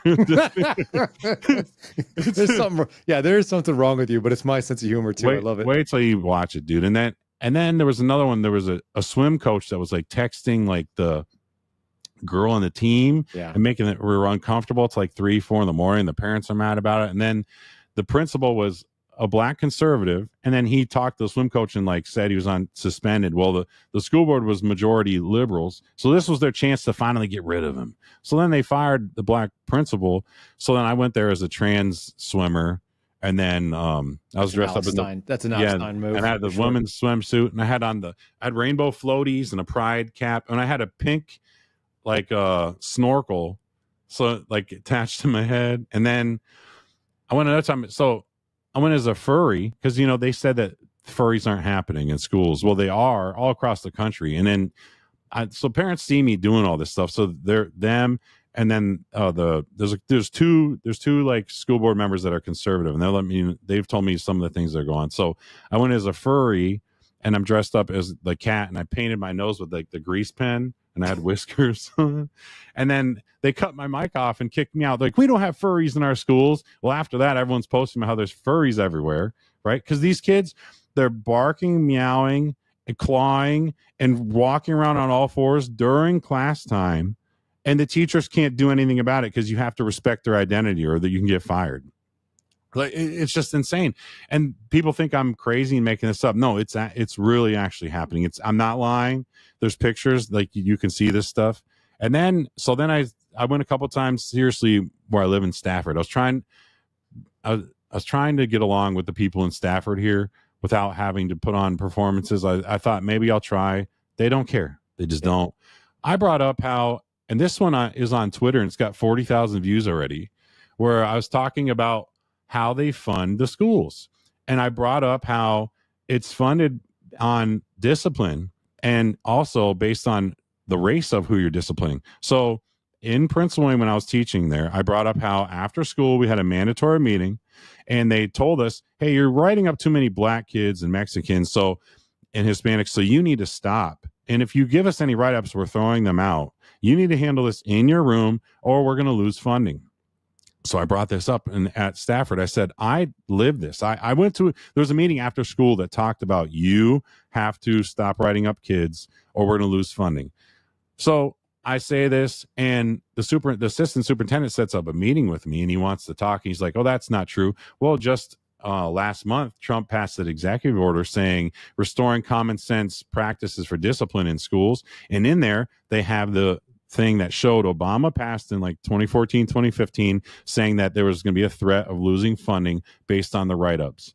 So I was right. And these people were trying to gaslight me, of course, because they don't want parents to know that that's how bad it is. So it led into consider this, the actions that you take, however ridiculous they may be, because that's the point, is that you're bringing awareness to a problem and then other people investigate. You could do something ridiculous and call attention to something that's actually not ridiculous, just scary or as you've said, kind of demonic and evil. And then you get guys like Donald Trump who are actually reacting to it. Yep. The whole idea is to bring awareness to the topic so that somebody serious, you can do silly things and still have people pay attention to it. Comedians do this all the time. They'll lampoon something in a way where everybody has to go like, that's only funny because it's true. He's saying it in a funny or silly or lighthearted way. And yet the problem is dire. And horrible. So anyway, it's interesting when it actually works because that's the whole goal. That's why I started doing. And then it led to my next thing was the fighting in the schools. You know, as a teacher, unless you have a specialized training that's approved by the school that you do on your own time and you pay for yourself, you can't stop a fight. And this is across the country, just so everyone knows, your schools are a little war zone. Your kids are not safe. If a teacher tries to separate a fight, touch kids by separating them physically, all the kid has to do is complain, oh, so-and-so teacher gave me a bruise. You can have your license pulled and you're fired and investigated by CPS just for that. So the technical rule is you can't even yell, stop fighting. All you can say is, please stop, in a calm, caring way. And the official policy is hope that another student comes and stops the fight for you. That's how unsafe the kids are. So I'm bringing this up and I'm saying this, and then they're ignoring all this. So I was like, screw this. All right, it's time to go back. So I dressed up as a unicorn. I was going along the lines of the furry thing. Yep. And then that Nicole Cole lady I was talking about earlier, she refuses to say the pledge at the beginning. She won't put her hand over her heart. She wears the Hamas keffiyeh. Oh yeah. All right. And she wears LGBTQ pins and rainbow stuff, which I thought was absolutely okay. Does everyone understand that if you are LGBTQ and you go over to the Middle East and you go on a roof, you're getting tossed. Okay. Like they don't like you. So the fact that you're supporting people that want your demise doesn't make sense to me. So do you think the devil just laughs at this stuff? My wife and I had this conversation the other day. It's like, is that a total win when you have people that are from completely antithetical ideologies all agree that you're the problem? That's the number one win for the devil. With kids that you're supporting yourself, with a wife that lives in your home and your family intact, you're the problem. You're the problem. So I dressed up as an LGBTQ and I had a free Palestine flag with the fist on it. And so my whole point was to just laugh at Nicole Colby and point out how she's wearing the Hamas keffiyeh scarf and saying free Palestine. And then she claims she's a Christian, by the way, which is totally Christian position. So then there's that. And then you remember when Trump said they're eating the cats and dogs. Oh yeah. That was a banger song too. That remix was good. So then I said, all right, well, I'm going to put back on the furry costume and I'm going to paint blood marks all over myself and say that a bunch of hangry Haitians tried to chase me and eat me and they want to do voodoo rituals on me. And the people in the audience are like, oh, they're screaming. They get so mad. And I was just pointing out how ridiculous it was. So then they say, oh, all these people out here are clowns. And then they're screaming in the thing. They won't let people talk. One of my friends, this girl, Carla, she tried to talk about, this is where, she tried to talk about how DEI hired a pedophile in Spotsylvania. So the superintendent came, he's black. He got hired because they fired the previous superintendent, which they had no legal right to do so, which is why he just won in court 2 days ago and they have to negotiate settlements. So that's winning. And so the school board fired him because he held a Christian book fair with Kirk Cameron, by the way, on his own dime. It didn't matter, but couldn't stand that. They can put all the porn and the weird books and the sick books in schools, but you can't have just a Christian book fair for Christians. No. So we were talking about, well, Clint Mitchell, the superintendent, said he gave a list. He gave his public speaking session, and he said he's only going to hire DEI people that look like him because when he was growing up, no one else looked like him, and he's upset about it. And he wants people to be in relations to him. And then there's an article saying he wants globalized schools where they're all look the same and all this other stuff. And so we're talking about how DEI hired a pedophile. So this Mexican immigrant, he was from New York. Apparently, don't even know if his green card was legal or not, but he was from New York. He had didn't have a Virginia license. He couldn't speak English. No, and so he on the school bus, he raped and sodomized a bunch of 4 and 5 year old special needs kids. Okay, and what do you do with that? Right. What do you do with that? Right. And then they FOIA it. One of the Congress people, the FOIAs, how'd this guy get hired? Well, what do you know? All the information's lost. Nobody can find his form he supposedly filled out to get hired. Nobody knows who his contact was that hired him. No one knows anything. It's all just in the ether. It's gone. The two conservatives tried to ask for a third-party audit result to see what's going on. No, the liberals shot that down. You're not allowed to audit it. And this is all happening on camera. Like, everyone's watching this, right? And nobody's doing anything. No one's doing nothing. And so I'm bringing up how this is insane, that obviously the hiring practices should be changed legally in Virginia. You can't even do a background check on an immigrant from another country anyway. So you have no idea. And technically you don't have to do a background check on someone from another state. So there's no accountability. And so the superintendent, Carla was reading the article from spotsyuwire.com, and then the superintendent looks at the board chair. He's like, shut off her mic, because she's talking about this. Yeah. They don't want this out. They don't want them to know, because what year was this all going down? Do you know? This year. Yeah. So correct me if I'm wrong, but isn't that what Glenn Youngkin ran on, that this was crazy and we were going to fix this? I know, because I want to get into that too. And I think that's worth exposing for whatever it's worth. The guy ran on, parents this. Are the people who are supposed to be in charge of the kids. Yeah. And, it's sad. He ran all this stuff. Remember, I think Matt spoke on it. Yeah, Matt held a meeting at his forum at his place. I met him and I tried to talk to him, and I talked to his second handler, and I talked to him for a second, and they gave me a business card. Oh yeah, we want to help you, Shamgar. Yeah, great. Sure. I've emailed him so many times. There's never been a response. These people don't care that I got kicked off the kidney transplant list. And what has Youngkin done? He's just giving UVA more grant money and he's meeting them and praising them. So he met you at an event, said we'd be willing to help you out. Yeah, you're doing the thing that he claimed that they were going to do, which is reclaim schools for parents and sanity. And look, I was living in Virginia. I know that this was going on. This isn't just me watching the national news. Right. This was local news to me at the time. Yeah, and I emailed them about me and them cutting off my mics and doing all sorts of stuff. Nothing, man. They respond to nothing. Why do you think that is? I think they're owned. I think Youngkins might be owned by Big Pharma, really, and I think that they hate my guts, really. And I think he ran on all this stuff, but it was just to get in office. And now he's out. He's going to leave, and it's like, oh, who cares? I'm just going to ride it out and just do whatever. I just don't. I think, and Matt told you that they want to ruin his life, and they raided his place because he kept standing up for me about how bad it was. And I told him, hey man, sorry that you went through that too, because that's kind of my fault just for existing, because you supported me.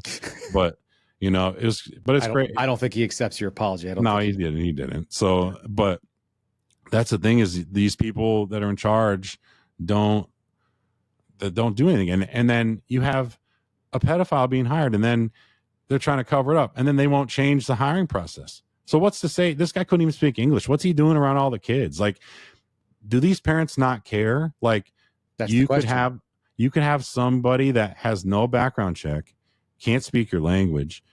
They don't know anything about him. And then when they went to arrest the guy, by the way, the police went there. There was a bunch of illegals that fled the house. Good. We're all there. Checks. Right. So it's just crazy. So, I'm watching, and then they're screaming and yelling because the conservatives are calling out the liberals on the school board because they're being so hypocritical, which is rightfully so. They should. And then liberals are mad that they're getting called out for what they're doing. And so then after that, the next time I went, I dressed up as a clown and I painted my face and I said, this is a clown show. Welcome to the clown show. And then Nicole Cole, in her board comments, she's like, oh, I thought that the clown was here because all Trump supporters are clowns.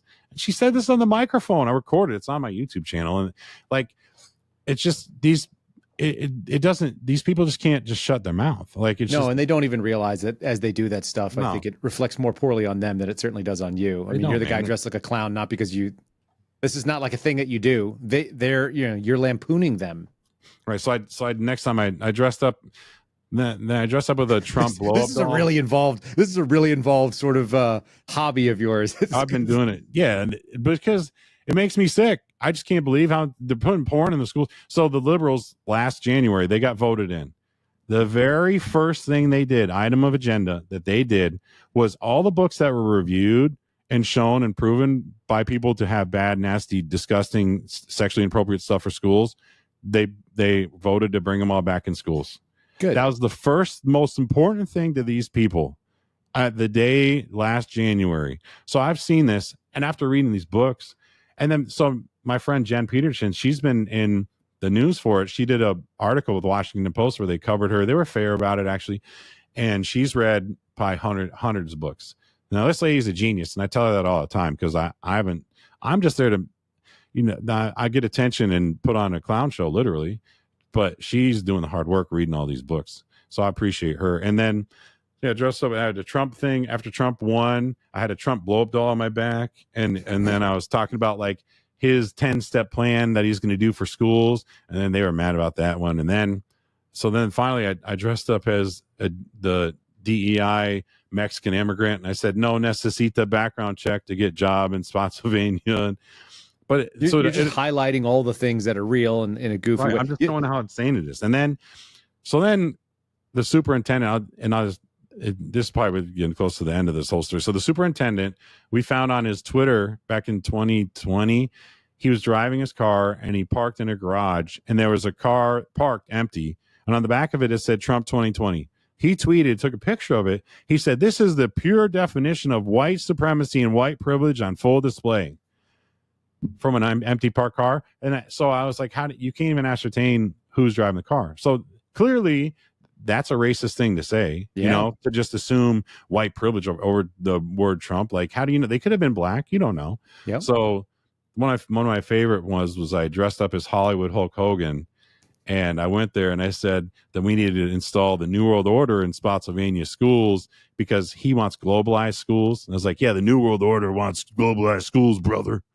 And I said, there'll be no ice baby around here, Jack. Because he wrote a letter home to all the families saying that he was not going to comply with ICE or the local police. Right. If anyone did anything. And then on the Spotsylvania webpage, they posted links for illegals of how to get funding and how to get privileges and how to evade ICE and the police on the school webpage. Okay. So I'm pointing all this which out. all the taxpayers, of course, are paying for. Right. And so I'm just like, this is insane. I don't know how more parents aren't doing it. I do it a little bit. Like, as you know, everyone that speaks up like us, they want to ruin our lives. And not everyone else is strong enough to handle it. And they're scared and they know that they'll lose their job and they'll lose everything. So a lot of people don't. And a lot of people have just given up because they think there's no point. Mm-hmm. But so I did that. I did a lot of skits as Hollywood Hogan. I was dropping promos on like Michelle Obama being a man and like David Hogg winning the DNC. Yeah, you're a problem. Right. Problem child. So I'm doing that. And then it led to Stafford, back to Stafford. So I tried emailing my representative and she's supposed to be a conservative. I think she just got a little scared of these people, maybe. I don't know. But and then I'm like, why are we going to raise taxes here when the schools are failing? All this stuff's wrong. And in the budget in Stafford, they want to hire 36 new ESL, English as a second language teachers for about 4,800 kids that are most likely illegals that can't speak English. And so I brought this up. I'm like, and they're like cutting me off. Like, you can't talk about that. I'm like, that's in the budget. You want to pay money for these people and you want to allow all these illegals to be in the schools. You don't know, I'm sure you could tell better than me. When you have a parent with children and the parents in MS-13, the children are probably in MS-13 too, right? Like the number of parents we saw in MS-13, like we used to joke that we had like a 24-year-old subject and his nickname was Abuelo. Because most of these people are like, they're teens. They're really young. Right. MS is made of like 12, 13, 14, 16-year-olds. Exactly. That's predominant. So yeah, and I'm a lot of trying to get these people to understand that like it's bad. So I'm bringing up, I'm like, why are the taxpayers in town paying for this? Why are you going to raise our taxes on our properties? Because do you think people just don't know what's happening, don't care, or that they agree with it? I think it's a combination of both of those. And I think there's a small handful that agree with it, but they're really loud about it. So everyone else thinks that they're the majority, but it's just like, it's like 1% of the people. So I'm up there speaking and talking about how illegals are coming and that they're going to overrun the school. 4,800 kids, 48. That's like 4 entire filled schools. And they wonder why classroom sizes are packed. And that, you know, when I was teaching, you got someone that can't speak English. Well, you have to stop all what you're doing to try and help this kid. Now everyone else is acting up, and then you got behavior issues. You're not getting, it's a detriment, and then they're failing. So it's bringing down the SOL scores. It's a detriment in all things. But so I spoke about how, well, the schools get paid $13,111 per student that they enroll. So they don't care if they're illegal.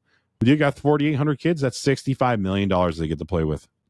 And so hiring a few, 36 teachers, that's like 2-3 million. So you get to pocket all the rest of the money.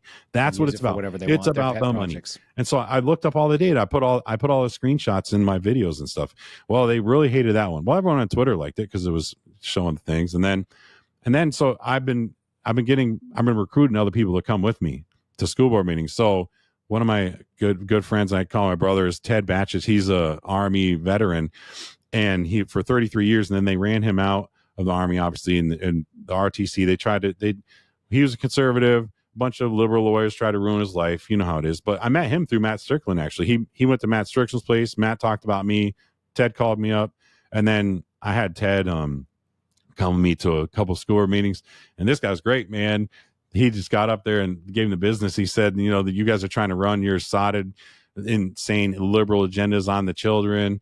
And so I put his speech on my page too. And then is it getting traction, or are you yelling into the ether at this point? I think I'm getting more traction now, especially when people are finally seeing the rest of the stuff. Plus, recently I've really been getting a lot of attention because then I keep pointing out how the superintendent of Spotsylvania is racist against white people, and he says he's only going to hire people that look like him, that are black. He's only going to DEI hire people.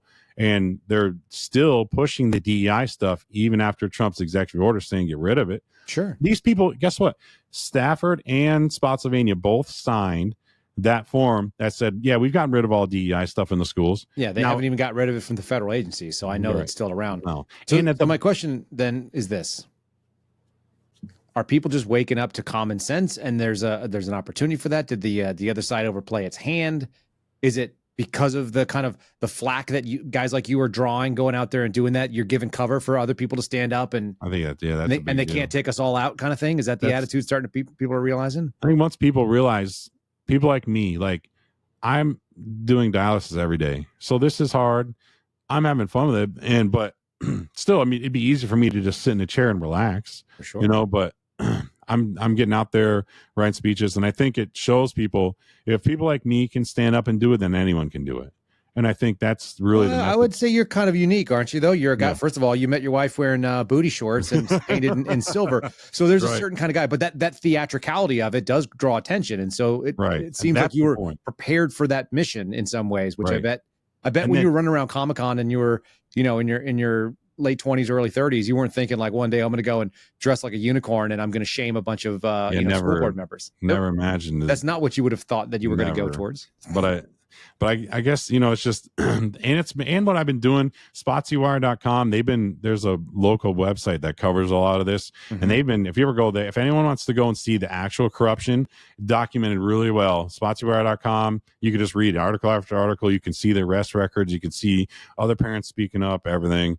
It's just crazy what's gone on there. Why do you think so many little areas, like pockets outside of Washington, D.C., have this stuff? Because when you look at the national stories about this, you got Loudoun County, you got Fairfax County, you've got Prince William where you're at, you got Spotsy.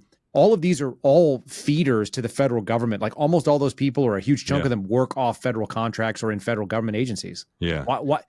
why is that the place where it's so evil? Because it does feel really centralized. Yeah, I feel like this is the center of the evil of the the whole country, really. I mean, it all stems from DC, man, and then then you got the people that work up there living down here in these different pockets, and then you see the liberal mindset invading everywhere, and then that's where all the insanity comes from. With it's just, these people, like I said, reprobate minds, and then so you get pockets of people standing up to it in these towns, and I think that's important, because otherwise, if they don't, then DC is just gonna. It's like a plague that's just gonna keep spreading.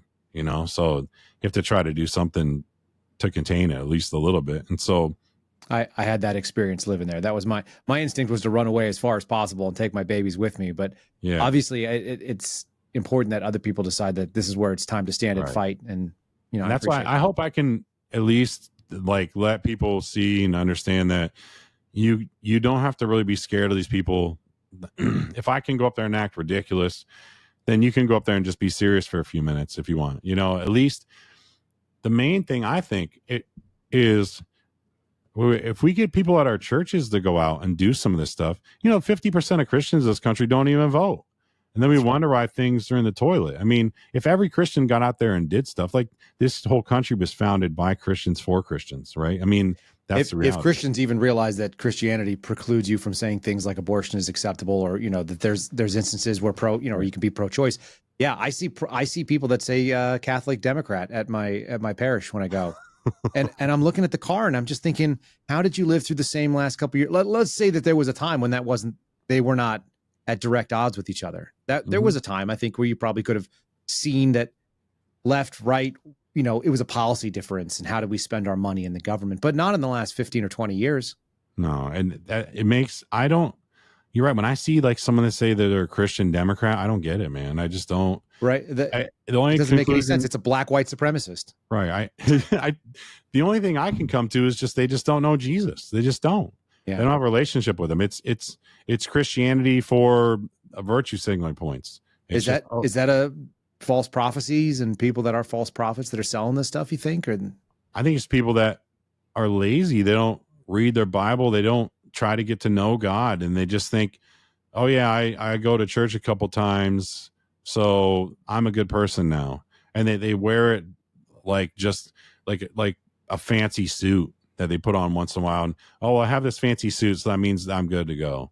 But no, you need, if you really have a relationship with God, you're going to want to be in fellowship with God all the time. You're not just going to say, oh yeah, I went to church one day. Cool. I'm good. What's funny is this is one of the core issues that they had in the Reformation, talking about the Catholic Church and where they eventually went to the Protestant Church, which was the question of whether it was faith alone or your deeds as well. And I think now more people are looking around and seeing your faith alone is maybe the thing that saves you, but it's not going to help the world around you. You got to start doing some deeds. The Bible tells you you're supposed to, if you love, Jesus said, if you love me, follow my commandments. And you're supposed to get out there and do stuff. Like all these people, you can't judge. No, the Bible says judge righteously. You need to do stuff. If you have cancer on your arm and you say, oh, I'm just not going to look at it, it'll be fine, and you just tolerate it. You know how everyone preached tolerance for so long. Yeah. When you look back at that arm, your arm's toast, like it's rotted off. People need to do something. I think it's faith. It's the whole line of faith without works is dead. Here's how it works is, if you have faith in God, your works are going to be a natural occurrence with your faith in God. It's just going to happen naturally. It's going to happen, and you're just going to show your belief in God. Like when Abraham was going to sacrifice his son, God knew the whole time he wasn't going to let Abraham do it. But the point was for Abraham to show people with actions that he was obedient to God. So they saw his deeds, which was the manifestation of his faith. And so that's where the whole, works, faith without works is dead thing. And that's why, if you have faith in God, you're going to want to do stuff. And that's just the way I look at it. And I know, maybe not, people aren't as hardcore Christian as I am, and that's maybe okay, but I think they'd be better off making an attempt to get to know God better, get to know the Bible better, get to know Jesus Christ better. And I think their lives would improve infinitely. I think your story is a really good example, and it's something I had a very keen experience on as well. I think Matt Strickland kind of gave me the same experience. It's that you don't know what you can do until you're challenged at a level where you probably, like you said, you've faced death multiple times. Right. Like there's a lot of reasons why you shouldn't be able to do what you're doing. And yet you're reaffirmed and here you are and you're still here. And the fact that you're able to persevere and do the thing that you thought you probably couldn't do. If you had been asked, hey, what are the odds that you're still doing this thing and fill in the blank number of years later? You'd be like, yeah, not very many, like pretty low odds. Yep. God's plan is not ours. Somebody told me God draws straight with crooked lines. Right. And that's why I think Paul in the Bible said he thanked God more for his suffering than he did for his blessings, because then when you go through suffering, you can be approved before God afterwards, you know? And I think as long as you have faith, God's going to pull you through whatever you're going through, even though it sucks. But that's the point is, and then everyone sees the journey you go through. And that's where it makes the impact, you know, because you can't just tell people this and that, whatever. As you know, people don't like to listen to anything nowadays. People have to experience it. That's why I look at Biden's past 4 years, which we all know are illegitimate, is that I think people had to live through this insanity to see it, to live it and experience it and feel it and to know it and be like, oh my God, this is what happens when we let a Democrat and the Democrats rule the world. You know, like it's the end of humanity. That's how people needed to look at it. But if we just told them that, which we tried to since 2016, hey guys, if you let these Democrats run the show, your lives are going to go to crap, right? Like we knew that, but they didn't. And now that they lived through it, now they're like, oh yeah, I guess, yeah, that's not that great after all. You're not going to really get an apology out of a lot of these people. They're too proud to do that. Yep. But at least they'll shut their mouths. I think it was a blessing. I continue to say this. I've said this in many places. I've said it to different audiences. It's hard for people to disagree. I think the 4 years of Biden's presidency were a blessing because without it, you wouldn't have the contrast of what can and did come about. Yeah, you wouldn't. I also don't think that Donald Trump is a savior to anybody. I don't think that the Republican Party is a savior to what our principles are, as you continue to find out with your own personal situation. We need to be on the ground doing stuff ourselves. Right. We need to get our churches involved. I got one of the founding pastors at my church to come to the board of supervisor meeting on Tuesday, which I need to post soon because I dressed up as an LGBTQ freak show with a mohawk with lights that were going off on it and short booty shorts that were rainbow colored, which no big deal because they wanted to pass to have Stafford recognize June as a month of gender diversity and sexual diversity, which guess what? The chair of the school board is gay. He's a gay black man, by the way, who says he's a Christian. Now I talked to him and I told him, I said, there's nothing, this isn't personal. So I went up there and I gave all the statistics of the LGBT community. So if we're going to celebrate it, we should know what the stats are. Well, they have way higher rate of HIV, syphilis, and then STD rates, cheating rates, mental illness rates, suicide rates, everything. And I'm listing it in detail. And I said, yeah, look, we have all the best numbers. We're the best. Yay. Right. And then I was like, you know, we can't reproduce. We can only recruit.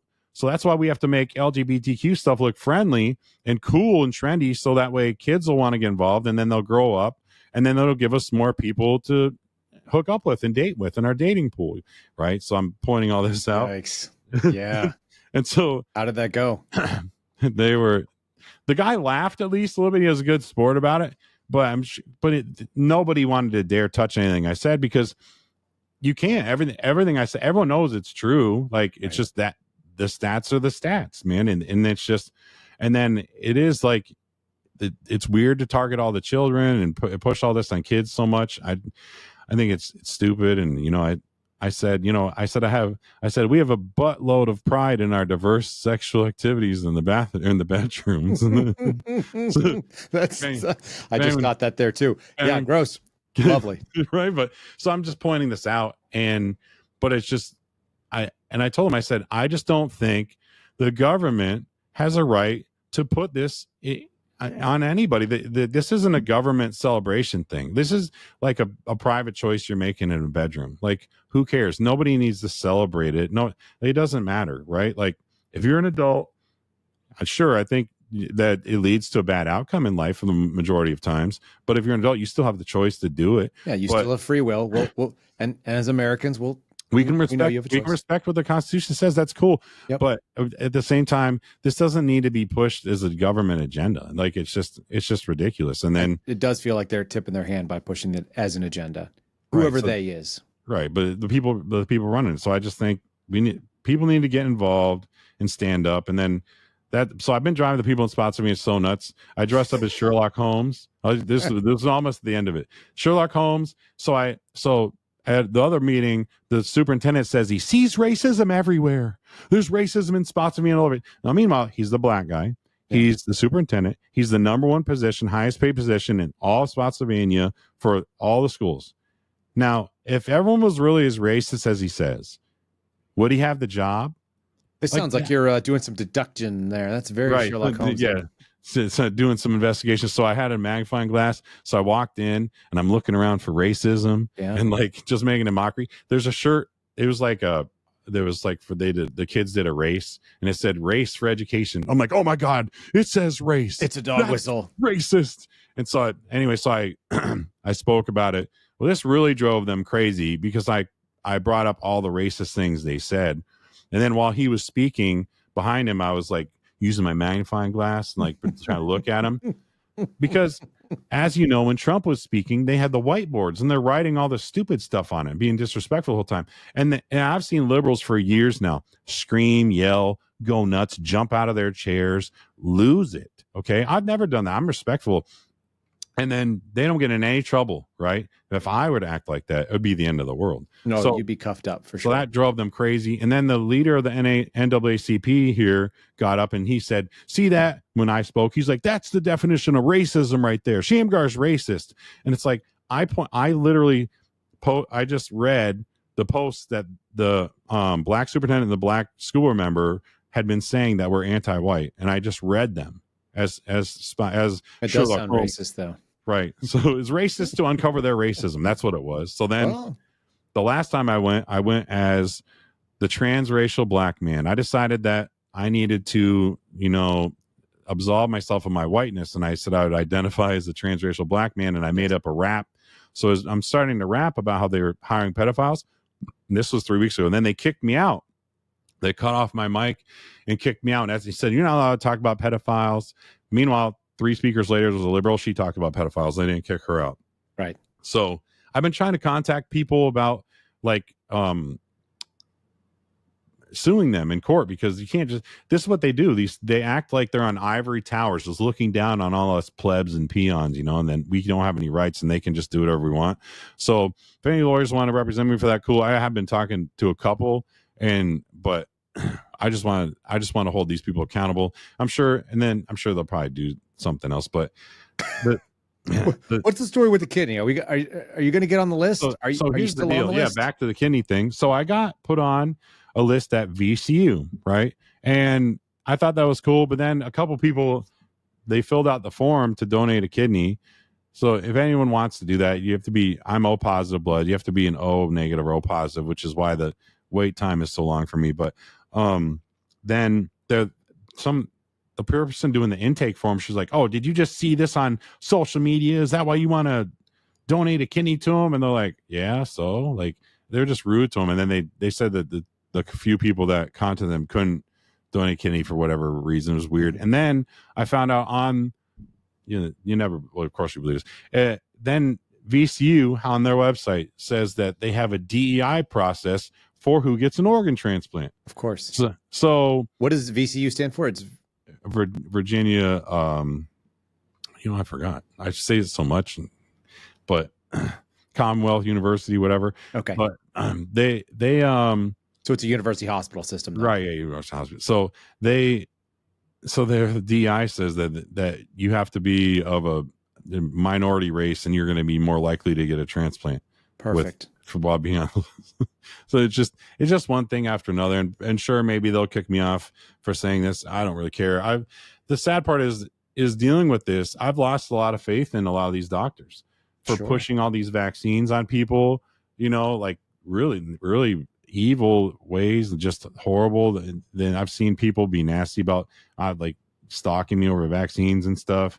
I've come to the conclusion I hate all vaccines now. I don't trust anything. I've lost all faith in it completely because I've seen how evil it is. I mean, what do you mean you want to get the measles vaccine? Like I gave a speech about the HPV vaccine at Stafford and how they want to push it on kids. And I said, this is insane. They're not even having sex. And then some lady like looks around at me. It was like out of a horror movie. She's like, look around. She's like, yeah, like looking at me like all crazy, like screaming at me in the audience. And I was just like, what? This is insane. She's like, isn't it interesting? It's safe. Like, these people, the reactions they have they're not commensurate with the actions that are happening in front of them. Like they're reacting to something that is not, it's not symmetric in the response, right? No. But I had do you know who Mark Houck is? Mark Houck was the father who he was outside of an abortion clinic, and somebody went up to his kid and he ended up pushing the guy down, and the local DA dropped charges. The DOJ went after him. FBI arrested him and took him in. And so he's kind of like a hero in my book. Okay. And Mark and I did 2 interviews, and one of them, he told me that the devil is always loudest when he's losing. Right. And you get that feeling that the reaction, and I've seen it with the folks from Abolitionist Rising. We talked to Hunter Russell not long ago on here, and you see these people, they confront something, and their reaction, it feels like possession. It looks like possession from the outside. I believe it 100%, man. It doesn't look like the way that a rational person, if you came up to me and you were like, hey, I hate, gray pickup trucks, I'd go, oh, I'm really sorry to hear that. Right. Well, that's the color of my truck, I don't think I'm going to be changing. Who are you again? Like, why do you matter? But if somebody came up and said, I hate gray pickup trucks, and the reaction was like, it's like throwing holy water on a demon. It just is really wild. It looks just like it. And that's what happened. I was talking about the HPV vaccine and why they're trying to push it on kids in schools. In Virginia. And how dare you oppose that? How dare you oppose it? And then I brought up the court cases. They're being sued for 100 or more deaths right now. And all these kids are maimed, and then they're sterile for the rest of their lives because of the HPV vaccine. It's not worth it. Just no. RFK Jr. said it the other day too. He was like, it's like 20 times more dangerous to get the shot than it is to the risk of what might happen, at least at the age that they're in. And somehow people managed to live in the 60s and 70s and make it all the way into the ages that they're in right now. There are people that were born, like my dad was born in the late 40s, and my mom in the late 50s, and you actually were able to continue on, and they're still alive, like against all odds, without having 50 shots or 75 shots or whatever it is that they want to punch in or something. It is some people are probably going to think I'm crazy for saying that, but I mean, that's just because everyone's got to understand, these people have been psychotically trying to kill me and my family and ruin my life and stalk me and everywhere I go, everything I do for years now. It's just sick. I see these doctors flipping out.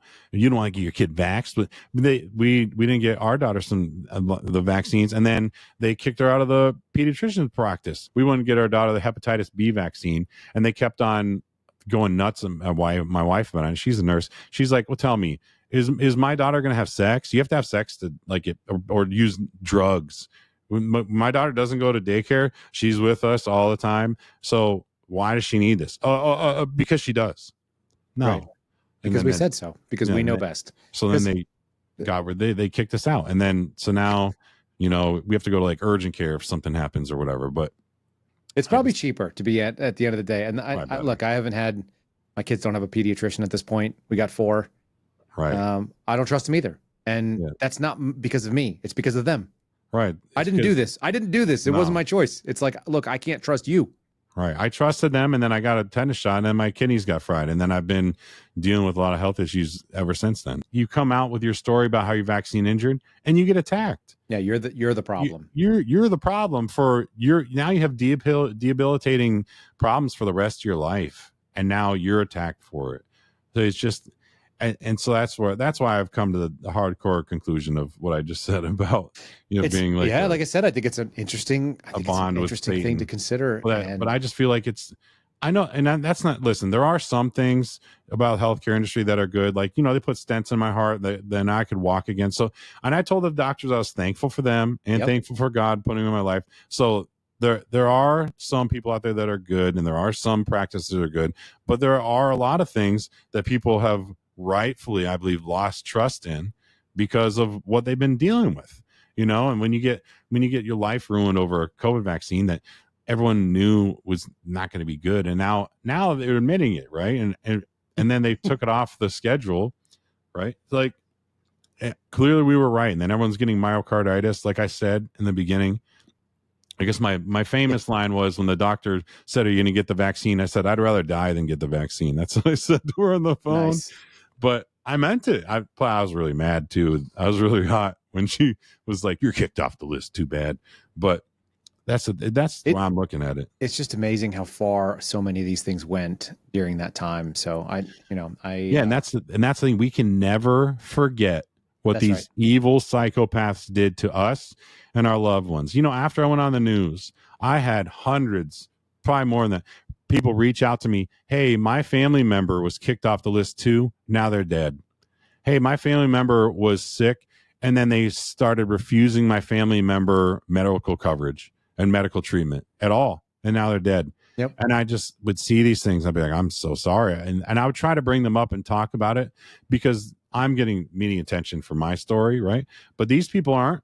No. They're just, their family members, loved ones are dead, and now they're gone for forever. They can't do anything about it. And it's just, and no one's getting them any attention. There's no justice for these people. And so the way I look at it is people need to be held accountable. Criminals like Fauci and the rest of them, they have to be held accountable, or we don't have a country anymore. It's toast, right? And that's just the way I look at it. And I think people in America need to be angry enough to say, we're not going to put up with this ever again. We're not going to do it. We're not going to allow this to ever happen. Where these psychos we couldn't even leave they didn't want us to leave our houses. Like it just insane stuff. Like my wife getting fired, and people attacking you, people attacking me, people trying to ruin Matt Strickland over his business. Right. No, but you used the right word, and the right words were justice, which has to come in the form of accountability. Right. Yeah. And that's not retribution, and that's not vengeance and revenge. All those things feel really good. And as human beings, we could definitely get into that, and we could probably get a lot of satisfaction out of it. But that's not what we're talking about. Accountability means. No, I'm not giving into the flesh here. I'm just talking because the flesh would have me say, "Yeah, I'm just gonna go get all the vengeance myself, punish for time." But I'm not. I just want people to be held legally accountable. And I think it was crimes against humanity. I think a lot of these people knew exactly what they were doing, and I think other people were complicit in it. And I think that they should be held accountable for what they did, because I think millions of people passed away from all these COVID vaccines. I think they did. And you go to openvaers.com right now, and you can see, what is it, like 1-2 million adverse events from the shots. And I know people, it's massively underreported. Yeah, massively. That is assuming that 1%. That's like saying there's 1% of all of the total cases reported out of everybody. So the number should be hundreds of millions probably. And then people, they always want to get mad about OpenVAERS. The thing is, OpenVAERS, if you make a false claim, you can have a felony charge against you. And a lot of these claims are really well documented. Because all the people that say you can't trust OpenVAERS, go read it. A lot of you can look at the cases yourself. There's a lot of way easier just to deny it, though. Just like it's easier to deny the pornography in the schools. It's easier to deny the things are happening. It's easier to deny a pedophile on a school bus until you're faced with the brute reality of it. Right. We could probably end up talking about this kind of stuff even longer. And there's literally years of injustice, I think, and I think your message is going to resonate with a lot of folks. If folks want to reach out to you, do you mix it up with them online? Do you want to? Yeah, anyone can look. It's easy to find me. No one else is named Shamgar Connors, so you just type in Shamgar Connors, and it's easy to get hold of me. And then I'm on Twitter mostly now because I've been banned on Facebook about eight times, for talking about this. Got banned for definitely talking about the vaccine stuff over and over again, and. If you post a video on TikTok about the vaccines, you get those banned. But I have a TikTok account even after a few were removed. And then, so I did get banned in there. I got banned on Instagram, but at least these are all badges of honor. What's the handle over on X? It's at Shamgar Connors. I gave you the Give, Send, Go, and GoFundMe so that people can see the updates of like how things have been progressing. And then you can see like past interviews and stuff I did. And yeah, let's shut it down for the day. Let's let people meditate on that. There's going to be a lot to digest, and I know people will reach out to you on X. So again, it's Shamgar Connors on X. We'll put the link in the show description. It's Connors. Connors is spelled Connors. ORS. Some people say ERS because it sounds like it, but But they're wrong. Yeah, they're wrong. Yeah. All right, buddy. Thanks for joining me today. I hope you have a fantastic rest of your day, and I hope you keep us updated too. Yeah, brother. Thanks, man. And I keep doing what you're doing. You're doing a great job, man. I really appreciate you, and I really appreciate you having me on just to even talk about this and keep my story alive. So because a lot of people probably have forgotten about it or maybe never even heard about it. All right, and that's it for us today on the Sunday Sit Down. Look forward to seeing you at 09:30 Eastern Time. That's 8:30 in Central Texas, America, for the Kyle Seraphin Show, Monday through Friday. We'll see you again real soon. Have a great one. Thank you for listening to the Kyle Seraphin Show, streamed live weekdays on rumble.com/Kyle Seraphin. Follow Kyle on Twitter, Truth Social, and Instagram @Kyle Seraphin.